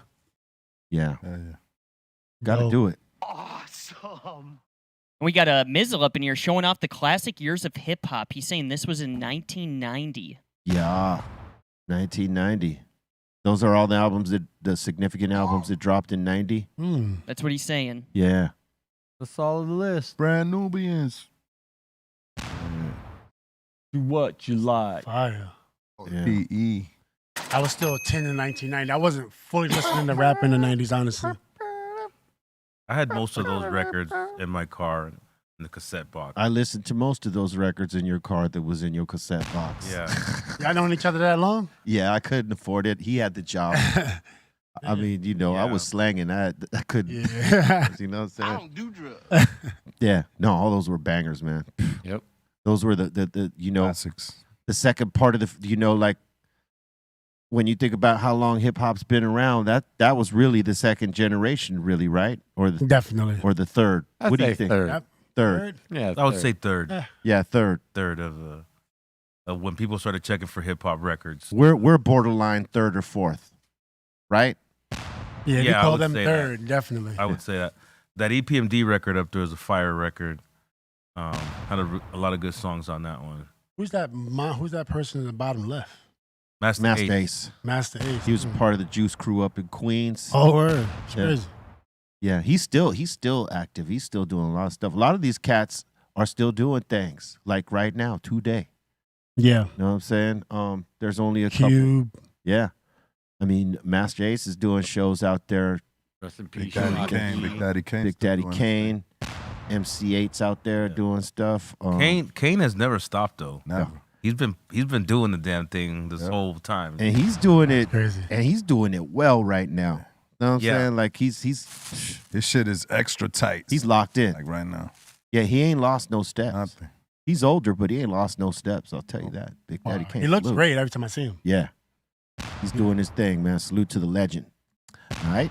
And we got Angel up in here saying this is us real cowboy fans every damn year. But this is to all the bandwagon fans, this Hey. embarrassing franchise, and all the Eagle fans and 49er fans. Some of the craziest memes have come out in the last day or so. And I got to tell you, Chuck Chill Out is one of the craziest ones, you know, that drops on Cowboys every time. But Sendog called this. Sendog called this. Thank game. you for remembering. That was my upset pick. Yeah. And I kind of felt like this quarterback for Green Bay, Jordan Love, was about to take the next step into greatness, and it started with the Cowboys. He sure did. Yeah. No one expected an ass whooping like that. No, and his throws were all just on the money, to just people wide open. Like if you look on the film, you know the guy's catching the ball and there's not a defender around him. I just thought about all my homies that are like, you know, Cowboy fans, and then all my homies that are Cowboy haters. He's straight up Tom Brady. Oh my God. You know what's funny? That you was talking about Chuck Chill Out. Like I was hearing him the other night, and he was calling them the Cowgirls. Yeah. That's Because every year since they won the very last one, which was at 94, 95, something like 95. that. They've done this consistent thing since then. Like, get your hopes up and then blow it. Get your hopes up, blow it. Get your hopes up, blow it. Straight Dodger. And one more time, get your hopes up and blow it. See, but the thing too, man, is back in those 90s days, those guys had 3 certified, Hall of Famers on the offense. Like, on this team, I don't think I'd see that. But you had Troy Aikman and Emmett and Michael Irvin and those guys. You know what I mean? Not to mention other dudes weren't bad either. They were great. And, people keep comparing, those what they did back then to this team now, and you can't compare. You can't do it. Different players. It's not fair to the team of today to keep talking about those dudes while you're talking about us. Yeah, no. Let me ask you a question. I seen this stuff come out about the Cowboys. What happened? And they lost a game. Was that the playoffs or were they eliminated? That was the playoffs. That was in the playoffs? Yeah. That was the Rams got eliminated by 1 point. That was disappointing, but no one thought they would be there in the first place. So, but when it came to the Cowboys, it's like they keep, looking like they're going to do something and then fall apart. And did you see the Jerry Jones interview after that? I thought he was going to have a stroke right there on camera. He was lucky he didn't.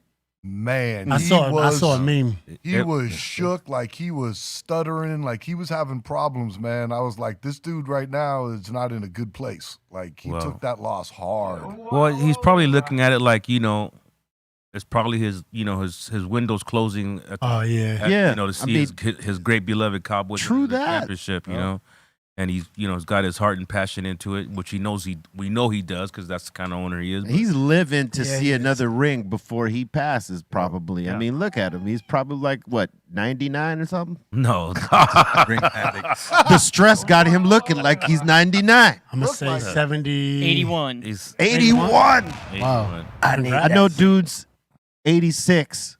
Like some G's I know that are like 86. They don't look half as old as this guy.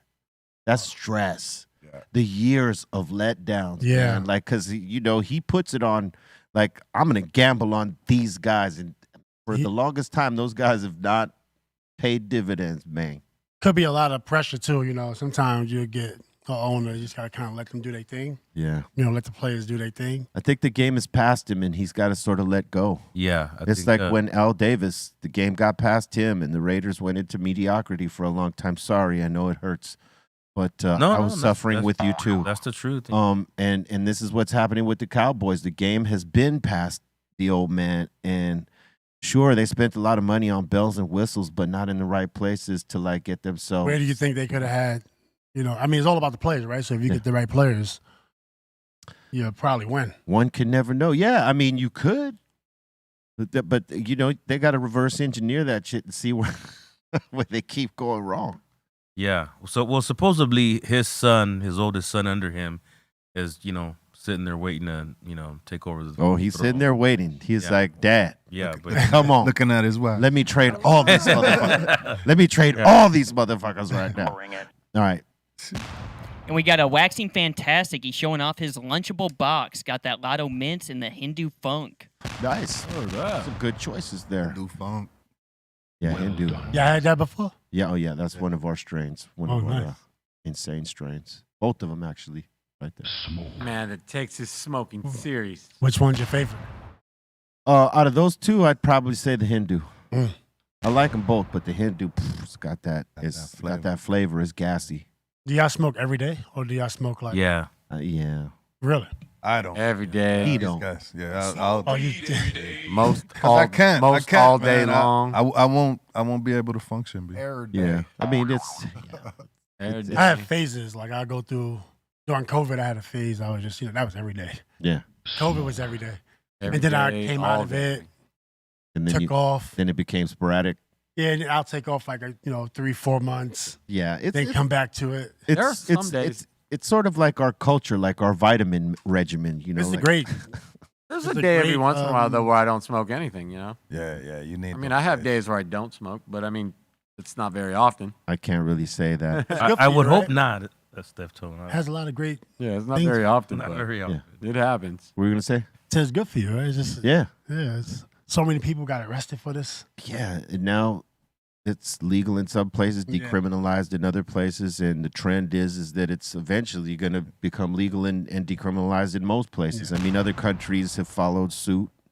They realize the economic, how would I say, Advantage of it. the economic advantage of it when they get it right. Because right now what we're going through in California with it, and we've said it many times, the taxation is ridiculous, man, and some of the regulations, I mean, stupid. But they'll get it right at some point because they understand the value of the cannabis industry, I think. And other places are too. But yeah, I mean, the only breaks I take from smoking Metta is when we go overseas. The time it takes the flight to get over there to the next spot. Traveling. That's the time I take off. So about 11 hours. And then when I sleep, if I can't smoke while I'm sleeping. So that was one of my top reasons, though, that what made me actually smoke regularly was like, I was like, people are getting in trouble for this, Right. You know what I mean? I was like, this is crazy. It's incredibly healthy. no reason to be in trouble for this. Yeah, I mean, there's no victim. Yeah. Like- But you. You're not even a victim, though. You might jack somebody to go buy some meth or crack or heroin. You ain't gonna jack somebody to buy some weed. It ain't the same. It doesn't happen like that. I mean, there are a percentage of people that jack anybody, and they might go buy some weed with that money, but that's not because they're addicted to the weed. It's because they take an advantage that That's they how jack they you for roll. your money. Yeah. They spend it on a little bit of this and a little bit. Oh, a bag of weed too. Yep. Not like the homies like No. I'm going straight to get some crack or some meth or whatever the hell or some No some one- Ron. You know, No what I'm one's getting on their knees for a bag of weed. saying? Nah, Right. that's the thing. All right. This next one's pretty cool. We got Pon up in here from New Zealand saying, my nephew's baby gender reveal outside the family homestead. Whoa, that looks like it's a lot. And congratulations, baby girl, on the way. Do you rather know what you're having, or you rather find out when it comes? Everybody wants to know now. Before you didn't know it was the gamble, right? Yeah. Yeah, I mean, I kind of like not knowing. yeah, I would. But it makes more sense now for the simple fact of like buying clothes and preparing for the baby that's coming. I'll say this: I knew my wife and I were, that she was having a daughter before she had gotten the thing. I called it on her. She was like, "There's no way you could know that." I'm like, "Well, I had a dream, and I met my daughter in my dream, and it's going to be a girl." It's like, "There's no way you could know that." I mean, that's why I let. And then she went and she got the thing.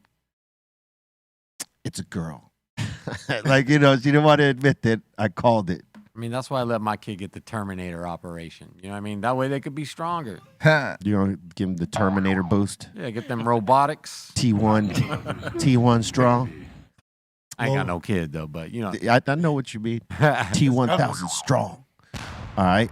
Yeah, you had me shook there for a second. I was like, wait a minute, Stepstone has a kid? He almost threw the curveball at you real Terminator? quick. Terminator kid. We got Jason up in here saying, yo, B, it's been a while since I sent in a joint rating. Oh, wow. To the neck. And we see here some wrinklage. That means you didn't get the paper wrapped all the way tight. It's pretty smooth outside the neckline, though. You don't really see, but it's still kind of wrinkly there. It's a thick paper. It's a very thick paper, yes. It's got the vein. And then we see some more wrinklage here. It's because you used a lot of paper. It's not like this paper here. It is, but A little too much.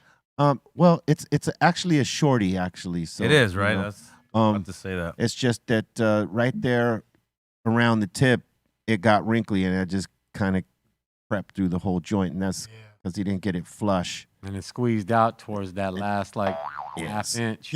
Yeah, I'm gonna have to give that a 4. Number 4. But it's gonna get better. It's a strong 4 though. It's a strong 4 because it's got a nice straight line and stuff like that. There's not too many. There's a couple of squeezes, but not so bad enough. But once you get that paper game on the tip end down, where it's flush and there's no wrinkles there, you're gonna be all right. Light that shit up. And I gotta tell you, because we'll get cruel like that on the ratings. You know what I mean? You could have even made that without that wrinkle. Yeah. And we would have still dinged him for that little crumb right there on the tip. Like, come on. Sure, no doubt. Keep them crumbs out of there. Yeah, Submit another one. He didn't fold it. Like this one's folded. Yeah. Did he fold it? Well, that's subjective. You know what I mean? Some people like the flat top. Some people just pack it all the way to the top. So, to me, I don't mind as long as it's straight.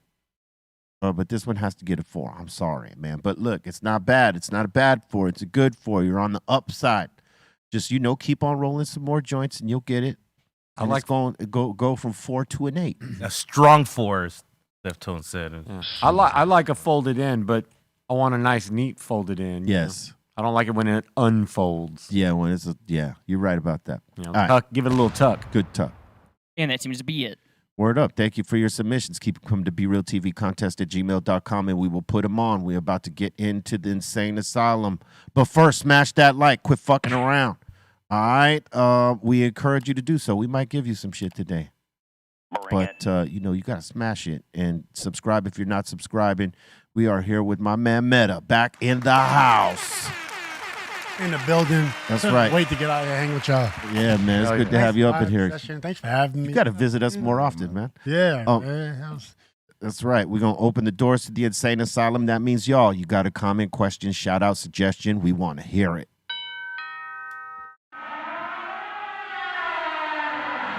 Welcome to the insane asylum. All right, let's do this. We got Mahoney up in here asking Metta, did you ever smoke during your time in the NBA?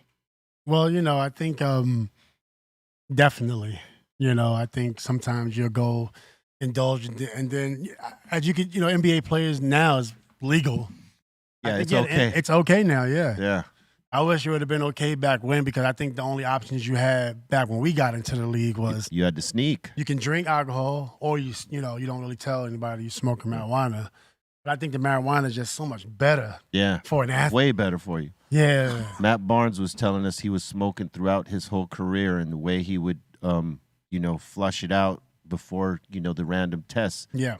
Was that they'd be running games, drinking a lot of water, obviously, and then steaming out. Yeah, I remember them days. Yeah, trying to get it all out, your system. Yeah, but the Hennessy was. I used to, when I was young, I was drinking a little too much. The hen dog, huh? I think I'd much rather do the marijuana. Yeah, or just keep it to one. I can't do dark liquor. I do like to have whiskey a couple times a year, but the dark liquor I had to give up. I just do tequila now. That's it. Yeah, I can't drink nothing else. Yeah. Would you consider cannabis harmless? Cannabis is very harmless. Would you allow a doctor or a pilot to smoke? That's interesting. I would, because I wouldn't. In their off time. Not a pilot, though. Maybe not a pilot while he's working. Not a doctor while he's working. In their private time all day. Yeah, your private time. Whatever. Yeah, no, I'm not talking about you guys. Not while working. Yeah, no. While he's flying. I know. I would imagine there's plenty of doctors that smoke herb on the low. For sure. They just, they ain't going to say it because, your lives or people's lives are in their hands. I only ask that because I just think that that's something that we really should get past, because we can all recognize that there's no harm in cannabis. You know what I mean? What would make a difference if any of these, people of these types of professions were enjoying it? They should be able to, like everybody else, because the universal positive when it comes to cannabis is that we all feel complete. Like it actually makes you what we always say consider to be normal. I think allowing the players to smoke in any sport, they're going to be in less trouble. Because if they have the option to go smoke instead of drink, because the drinking is what always causes the problem. For sure. Especially for people who overdo it. You know what I mean? It's because you become possessed. You're drinking spirits. I mean, they call it spirits. Word up. Very wise. Very wise. Very wise. A wise man once said, you're drinking spirits. Right. Steph tone. Strong tone. And we got the Pope up in here saying, send dog. I saw you in an interview where there was some talk of you doing an album with Slash. Is that still in the works? Actually, we recorded that record. Be Real was on it too, wasn't he? What's that? Yeah, that's the joint we did with Fergie, him, and... Oh, the Paradise City? Yeah. We actually... I don't know if this is what you're talking about, but we actually recorded with Slash, and we did a version of Paradise, and we got to the studio and it was slowed down. I think what he wanted to hear more than anything is you and Slash just doing a whole damn thing. You guys did a song with Fergie? Yeah. She sung the chorus. Yeah. That's dope. And we did the verses to Paradise City. And we performed it a few times too. Which is a Guns N' Roses song. Was she singing like rock style? Oh yeah, because she could sing. Like she could sing. People don't give her enough flowers on that shit, but like old girl could sing. But we never talked about like a complete like, you know, a record with he and I where I would rap on it. I don't think so. You should talk to him about it. That would be hard, son. Yeah, well, I'll do a I'm feature sure on that. if I text him right now, I'm sure I'll get a return text, whatever. But Yo, Slash, what about you and me, son? ever since Guns came back, yeah, all his times is with the guns right now. He's gunning it. He's gunning it. They making them gun bags. Oh, y'all still making music? Yeah. His music is fun. It is. It's- You still working with Nas? No, I never worked with Nas. I just, I know I seen you with Nas before back in the I never worked with Nas though. No? I just know Nas because he was just from the Queensbridge, and he's like, we all looked up to him. Yeah. You know what I mean? We all looked up to him as a kid. But I actually was the first investor in Infamous Records, Prodigy's label. Oh, that's dope. 2001. Rest in peace. Yeah, rest in peace to Prodigy. But I worked more with Prodigy than I did like with Nas. Word. Yeah. Capone's my dude too. Yeah. Norby, that whole crew. Yeah, that's my dude, Capone. Yeah, it's like he's like third cousin. Okay. Dude, but yeah, we call each other cousins. For sure. We got Yeah. Jeffro up in ears asking Metta, as a rookie in Chicago, how did it feel being a Bull? Man, that was a dream. Imagine being a LeBron fan or a Stephen Curry fan. Yeah. You got Michael Jordan, and if you're competitive, you want to win a title when you get to Chicago. And when you're 19 years old, you think you actually can, but when you get there, at the end of the season, you had 13 wins, and you're like, dang, this is the league, huh? It's a reality. It's the reality check. Yeah, that was. You know what? That's the equivalent of like someone getting their first record deal and they think like, because they got signed, they're going to get rich and famous real quick. And they realize it's not about that. It's about the work you put into that to get to that. And the things that you have to learn that you might not know to be able to get to that. What do you think they made each quarter down to 4 minutes instead of 15? Like, because the game it elevates in that last 2 minutes of every quarter always, right? So let's keep the action happening, for, So you're saying 4-minute quarters? 16-minute game, 4 That's pretty dope. That'd be interesting. That would be. A league that's like the 4-minute league. There we go. Let's do it. Come on, let's. It'll stay lit the whole time. I just want to be one of the announcers. You know what I'm saying? I want to call the games. Hey, the 4 p.m. What is it called? The 4-quarter game. Brought to you by Greenthumb, lit the whole time. Lit. Yeah. We can make it happen. Oh my God, we just came up with it. Hey, let's do it. All right, next. And we got Faya Ute saying, respect to the table of champions and bless up and one love. Salute. Yeah, man. Salute. Oh, yeah, definitely. What if they made a midget league with the hoop really low so everyone can dunk hard I think on they it? have that. They might have that already. You might have to look on ESPN Ocho. They actually do have a small rim league. Yeah, it's on YouTube. I saw a men's league too, actually. Yep. Bulls just crushing it. It's like only 5 foot tall. Boom. I need my rim right now to be 9'2". 9'2" is good for me. 9'2". 10 feet too high. Yeah. Yeah, can't dunk. Damn. Well, Yeah. I could never. It's amazing. 10 feet. We got K Max saying, question for Metta, who was the best smack talker you played against? The best smack talker, Paul Pierce. Paul Pierce. Yeah, in my era, in my time. I would imagine he talked a lot of shit. Yeah, nobody more. I caught the tail in the GP. Then he was retiring, but Paul just find a reason to talk. They said Gary Payton used to have a good talk game. Yeah, Gary Payton was always trying. He come in the gym talking. Yeah. Had that Oakland in him, you know what I'm saying? Yeah. Definitely. Oh, you're still up there. Hey, Yeah. how's it going? Hey, welcome back. I'm up here in the tree. It's in the tree. Is he in studio? Yeah, he's upstairs in what we call the nest. I like the setup here. So what made you have, it's a super vibe, Yeah, like nice production? Yeah, I mean, it took us a while to get to this place. I mean, we've been doing this since 09, or I've been doing it since 09, and it's always just been like trying to dial in and making it better. Yeah. And yeah, I mean, So we there's a used, lot of work to get. This is a real production. This is yeah, we used also a vibe. we used every part of this goddamn building before we figured out to like just place it all right here and then have our controls up there and all that stuff. But yeah, This it's is impressive to see. Like, thank you, sir. It's always still a work in progress though for me. I'm always trying to figure out like how do we, elevate this shit. yeah. Yeah. It's dope though. Nice little draft. I try not to do too much TV these days, honestly. Yeah. Yeah, I've been, I was so into it, but it's just amazing to see all the different type of pop. I've been on All the Smoke. I've been on Tyson's. Now I'm on yours. Does it make you like feel like you should make one? Well, doing one for like based on your stories in the NBA or just in life? I want to do one. I do want to do a podcast one day. But I think sometimes when people meet me, they get a whole nother narrative. Yeah. So they like, let's do a podcast and make it fun and get some alcohol. Like what makes you think that I want to turn up?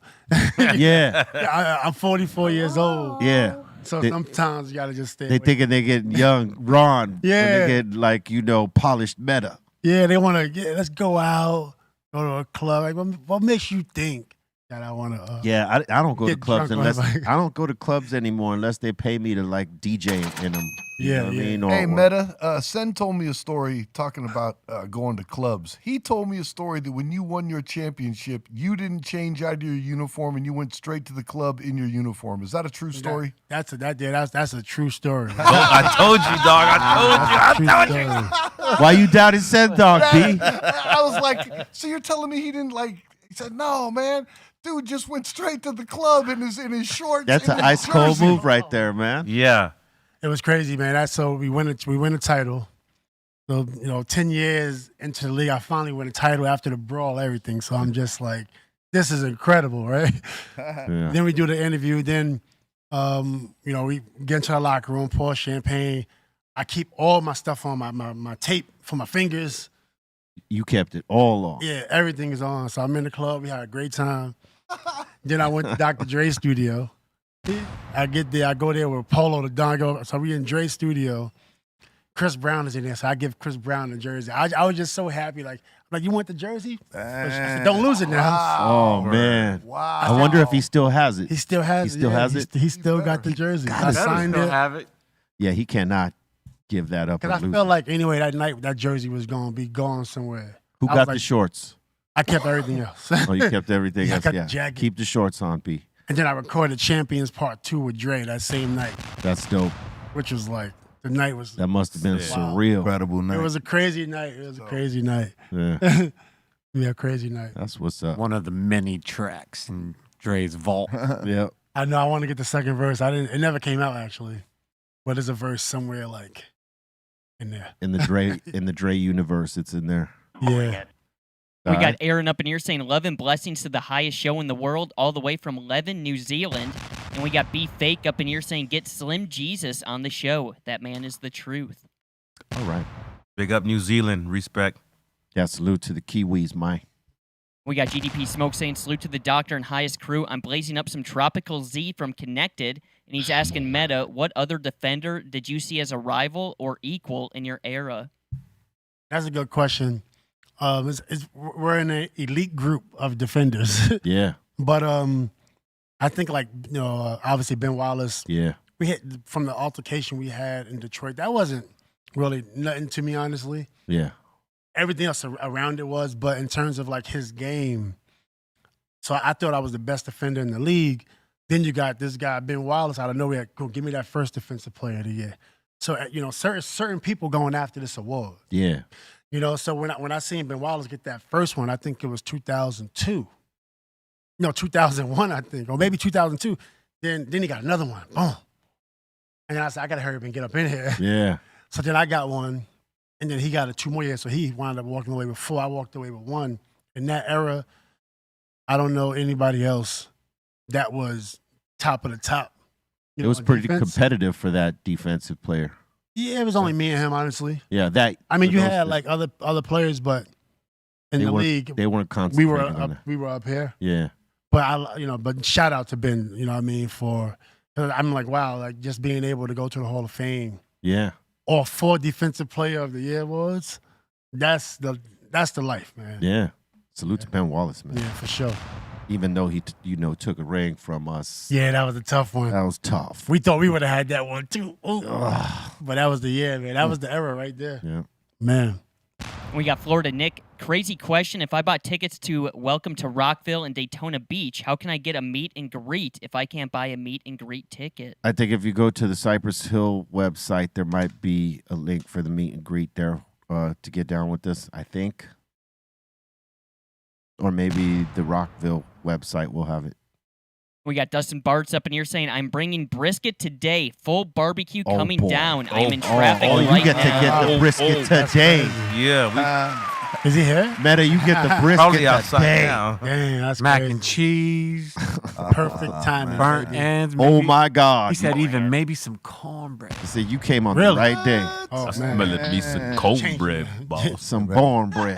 All right. Wow. All right. Yeah, stick around. Yeah, we sticking around. I'm sending a quick text. I'm going to be a little late. And we got Ask a Bummy saying, Gruden likely to the Saints. Your guys' reactions. I don't care. And cream corn.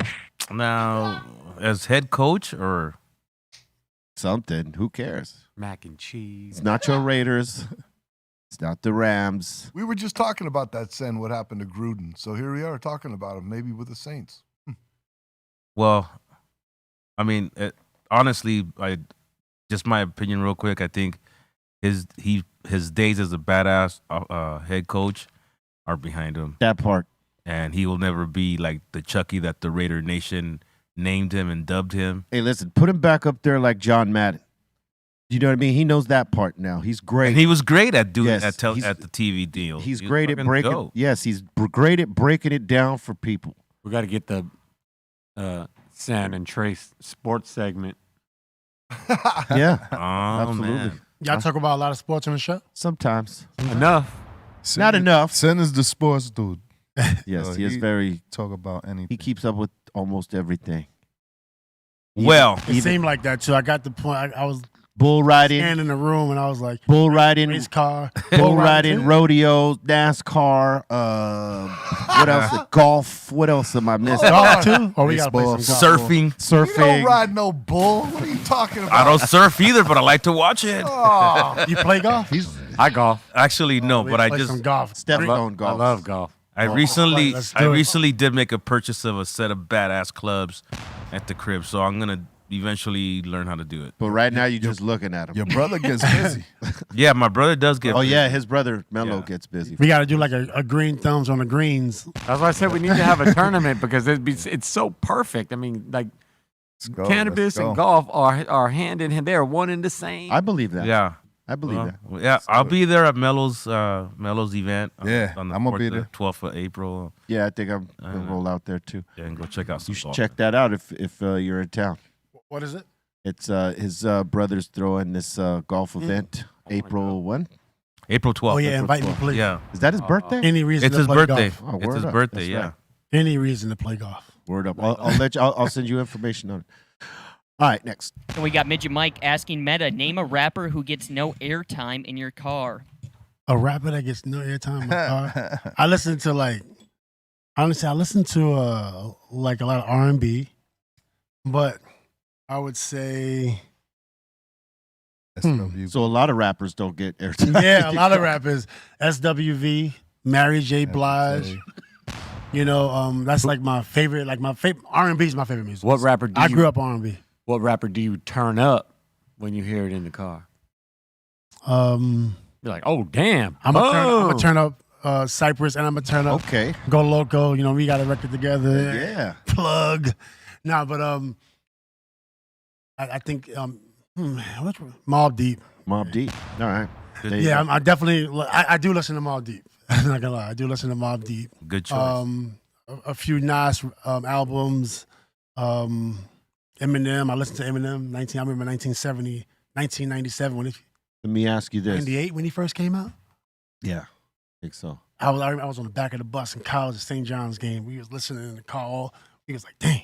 As a basketball player who also got on the mic, what do you think of Damian Lillard's bars? Yeah, I think Dame is like a real solid rapper. I don't know if he's rapping anymore, but I thought he was most polished. I thought Iman Shumpert was the most creative. Yeah, Iman could get down. Iman's from the video, from the visuals to the lyrics. Damon got bars though too. No, Damon got bars, but Damon's not necessarily doing like Iman's creating a actual like. Yeah, but Damien's probably the best in terms of like right now consistent rapper. Yeah, for right now. Yeah, Shaq is the all time best. Shaq is all time. Shaq is. People forget. He surprised people with the bar work and like just being a student of the game too. Like his album's crazy. The first album, like it's incredible. Yeah, he's got bangers. Yeah, salute classic, to the big right? man. Fushnickens. It's just a great record. Yeah, yeah. His verse with the Fushnickens. Fushnickens is crazy. Shaq fool. Yeah. Right, gonna get that Shaq in that mix. Yeah, even his own songs, Shaq. like he cracked him off, man. For sure. Biological didn't bother. Yeah. You Can't Stop the Rain. Yeah. Yeah, he ain't. Yeah. Big Shaq. He did his thing. Yeah. All right. We got the Reiki Rabbit saying, what songs or genres are in your workout playlist? That's for me? Yeah. He said he don't work out. Hey, my workout playlist. So the whole time I was playing in the finals in 2010, I was listening to Alberta Hunter. Really? Yeah, not nothing else plays. She's from like first came out in 1880. The album came out in 1920. She was like an old artist, but it was that was it. That's the So music that you would just the theme was listening to her. Yeah, front to back and just rewind it just for the whole playoffs. Wow. For her voice, her content, for the sound of the music, because that time music was not what we were listening to right now. But it's like pure music. It's like it's not perfect. It's organic. Right. It's super organic. You hear the scratches in the record, you know, and it's just real music. It just puts you in a different place. Yeah, and it's also she was talking about like what Mary J. Blige will be talking about today. So I'm a huge Mary J. fan. So it was just that connection. You know what I mean, between Alberta. You gotta check out Alberta Hunter's dope. Oh yeah, she's fire. Boom bang. Yeah, she's fire. Hey, music is inspirational. Yeah. Man. All right. Like Sade back in the day. Yeah. Yeah. We got Reiki Rabbit asking Metta, have you ever heard of Reiki or any other healing modality? Reiki is a Japanese healing technique that promotes overall peace and balance. I know a lot of different things about the massage. When I was playing, for sure, Reiki, and I forget all the actual names, but Reiki, I think it's deep. Yeah. Right? Reiki's like to the bone. Yeah, so. These are Reiki beads right here. These are actually from her. Person that asked us that question, she sent these to me. Oh, really? I'm wearing them today. Yeah. He's having a massage right now. Hold on. I didn't say nothing about Settle down, baby. Shout out to the Reiki queen. That's right. Yes. Yeah. We got his and hers LA saying, stay blessed, y'all. And he's saying, good times, peace, and love. Peace. Peace, y'all. We got GLA Rain asking, being that the anniversary of Kobe is coming up, does Metta have a memory of something inspirational that Kobe said to him? Yeah, Kobe's dope, man. Kobe's incredible. So we first played with each other. It was just work. That's it. We get to the gym, go to practice, and Kobe's serious. So that was it. But towards the end of his career, he started to be a little bit more cool with the rookies. Yeah. And just like laughing a little bit more. It was good to see. Yeah. So because he was taking it very serious for a long time. Very, very serious. Very serious. And then but it sounds like you have to, right? I mean, otherwise yeah. I mean, he was on a mission for sure. He was on a mission when I got there, and I was on a mission because I didn't win a championship. So really, I don't know what he was on. He didn't know what I was on, but I don't got a ring. There's no way that you want to lead a league without a ring. So we was both kind of just focused on our own little worlds. He was trying to catch up to Mike. I think so. And you wanted to get that I ring. just needed one. I just needed one. But one day he came to my room. He hit me up and said, "Yo, I need you to get those beats ready." So he told me to get the beats ready. He came in the room and just started rapping for like an hour. Wow. Yeah. Yeah, he had bars too. Yeah, Kobe's a good writer. He's a writer. You know what I mean? If you look at his books, even if you listen to his music. He did a lot of poetry. And yeah, he's a writer, 100%. Word up, rest in peace to the legend. Great writer. We got a JPH Monsler. He's saying salute from Germany and thank you, B, and the crew for everything you do. He's saying turn 25 today. What would y'all tell your 25-year-old self if you could go back in time? One, happy birthday to you. Happy birthday. Salute. Happy birthday. Cheers. If I could go back in time, I'd say just slow it down a little bit. Enjoy it more. Slow it down. Yeah. Yeah. I was moving too fast to enjoy any of that. I'd be like Richard Pryor. I'd be like, do more. All right. Yeah, 25. I was. It's true. That's why I was told myself I was going to listen to Sade for once in my life from the front to the back. But when I was 25, I just didn't have the time to listen to the whole album. Things were moving too fast. Yeah. Yeah. How about you, Sid? What was the question? What would you tell your 25-year-old self right now? Get out of your own way. Boom. Because some of us do that. Get in our own way. All right. And we got New York Rican Peach. She's asking, is Metta single? I'm not single. I'm married. I'm married. Very far from single. Yeah, happily married. Boom. Sorry, New York Rican Sorry, Peach. New York Rican Peach. And we got a Burns up in here saying, what's up, Metta? You got a Prince story. Prince, the actual singer? Yeah. Nah, I never met Prince. Nah. That's random. Yeah, never met him. I mean, I like his music and the movie and everything. He was in Purple Rain, right? Yeah. Yeah, for sure. Yeah. Tripping. It wasn't in it. It was his movie. It's his movie. Yeah, it was the Well, it was his, and he was in it. Yeah, he was in it, but it And the was album his was called movie. Purple Rain. Purple Rain, Rain. yeah. Tripping. Yeah, legend. He did one long-ass video for the when you think about it. Great movie, too. Yeah. That's a top to bottom movie and record. They better never remake it with The Weeknd. Oh, yeah, no. Don't do it. All right, next. And we got Midget Mike saying, yo, Metta, how was it working with Mike Jones? Yeah, Mike Jones, that was fun.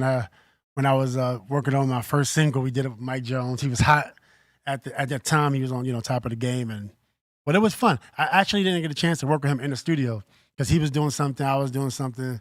He did a verse on the record. It was called Get Low, but it was one of them records where I wish I would have had A&R. Yeah. Yeah, for sure, because we missed out on a lot of opportunities not having an A&R. That's the only problem with the independent game, man. You don't have all the resources that you would with the major label. Paul Ball. Word. All right. Paul Wall, yo, salute Houston Paul Wall. music was incredible. Yeah. That era was just like, wow. They got bangers out there. Yeah. All right. We just got a couple more. We got Irie saying, all my favorite podcasts have been bringing heat. Thank you so much to Be Real TV. Thank you very much for that. We got Marbell up in here asking, real chill. Do you have a book for Bolton yet? A book for Bolton yet? Yeah. a book. Oh, to read. Yeah.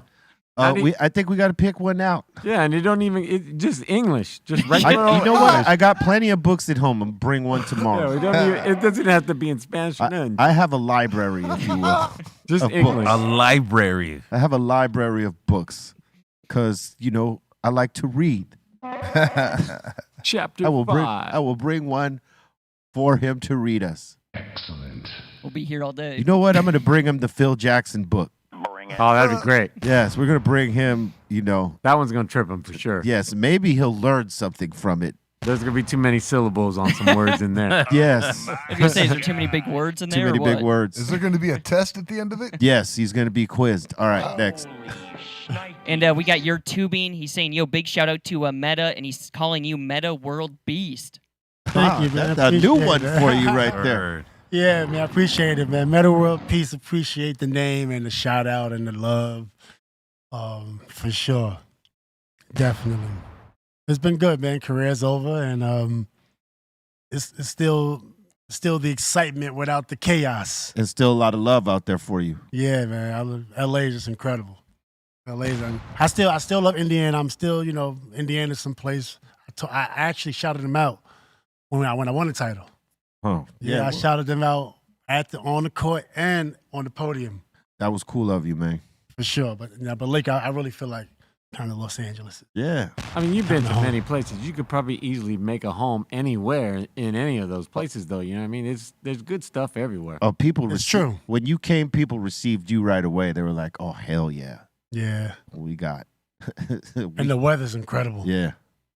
Man. That you ain't wrong on that because everywhere else right now, it's go east is cold. Do y'all feel the same way? How Yeah. I feel about the weather That's Yeah, why, you know what? If we never Yeah. traveled, we really couldn't say. We would just be like, "Oh well, we live here. Yeah, it's great." But like being Right. being traveling, traveling, especially when you're touring in the winter, Right, you really right. find out. Oh yeah, you find out. And Yeah. we live in one of the places with the best weather for sure. Yeah, it's incredible.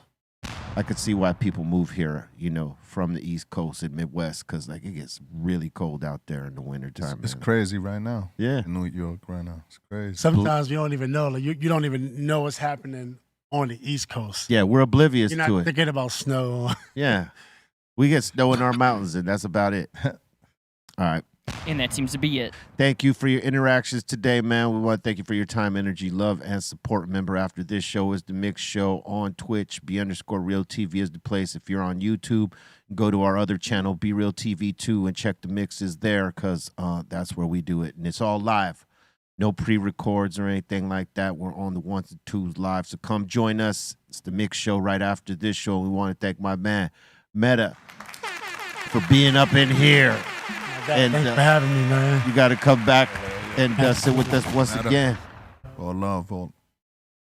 Thanks for having me. It was great. You got any shout outs you want to pop off? Yeah, I want to say thanks for having me on the show. Be real, man. We've been communicating back and forth over the years, and then other than that, man, I had a great time on the show, and I don't really have anything I want to promote. I want to just say I had a great time. Right Oh, on, yeah. man. For sure. Psycho Leezy. I want to shout out everybody hanging out with us. Big Metta for coming through. Dr. Greenthumb Squad. Word. If you're checking for the merch, go to the psycholessshop.com. Get you a ill hoodie, something. And if you're on the IG, go to Psycholess Official. Also, it's Tuesday. Be Real Psycholess on the mix right after this. Let's go. Bolt. Shout the Insane Asylum. Thank you guys so much. Shout to Ray Morning Shot Films. Shout to the Dominator. And I put the link in the Twitch and the YouTube. We got B Movie tonight in the Insane Asylum Discord, hosted by Eric Bobo. That's going to be at 7 p.m. So check it out. What's up, Trace? I'm going to have to join. Big shout out to all the guys around the table. This is why I love coming in to do this show. You get to hang out and chop it up with guys like Metta. Thank you for coming in. It was good hanging For out sure. with you this afternoon. All the guys up here in the control room, Bolton, Ray, Dominator, Aton down there in the studio. Also, everybody on Instagram, at Trace Nunes, if you'd like to give me a follow. And that's about it. Def Tone. Mm-hmm.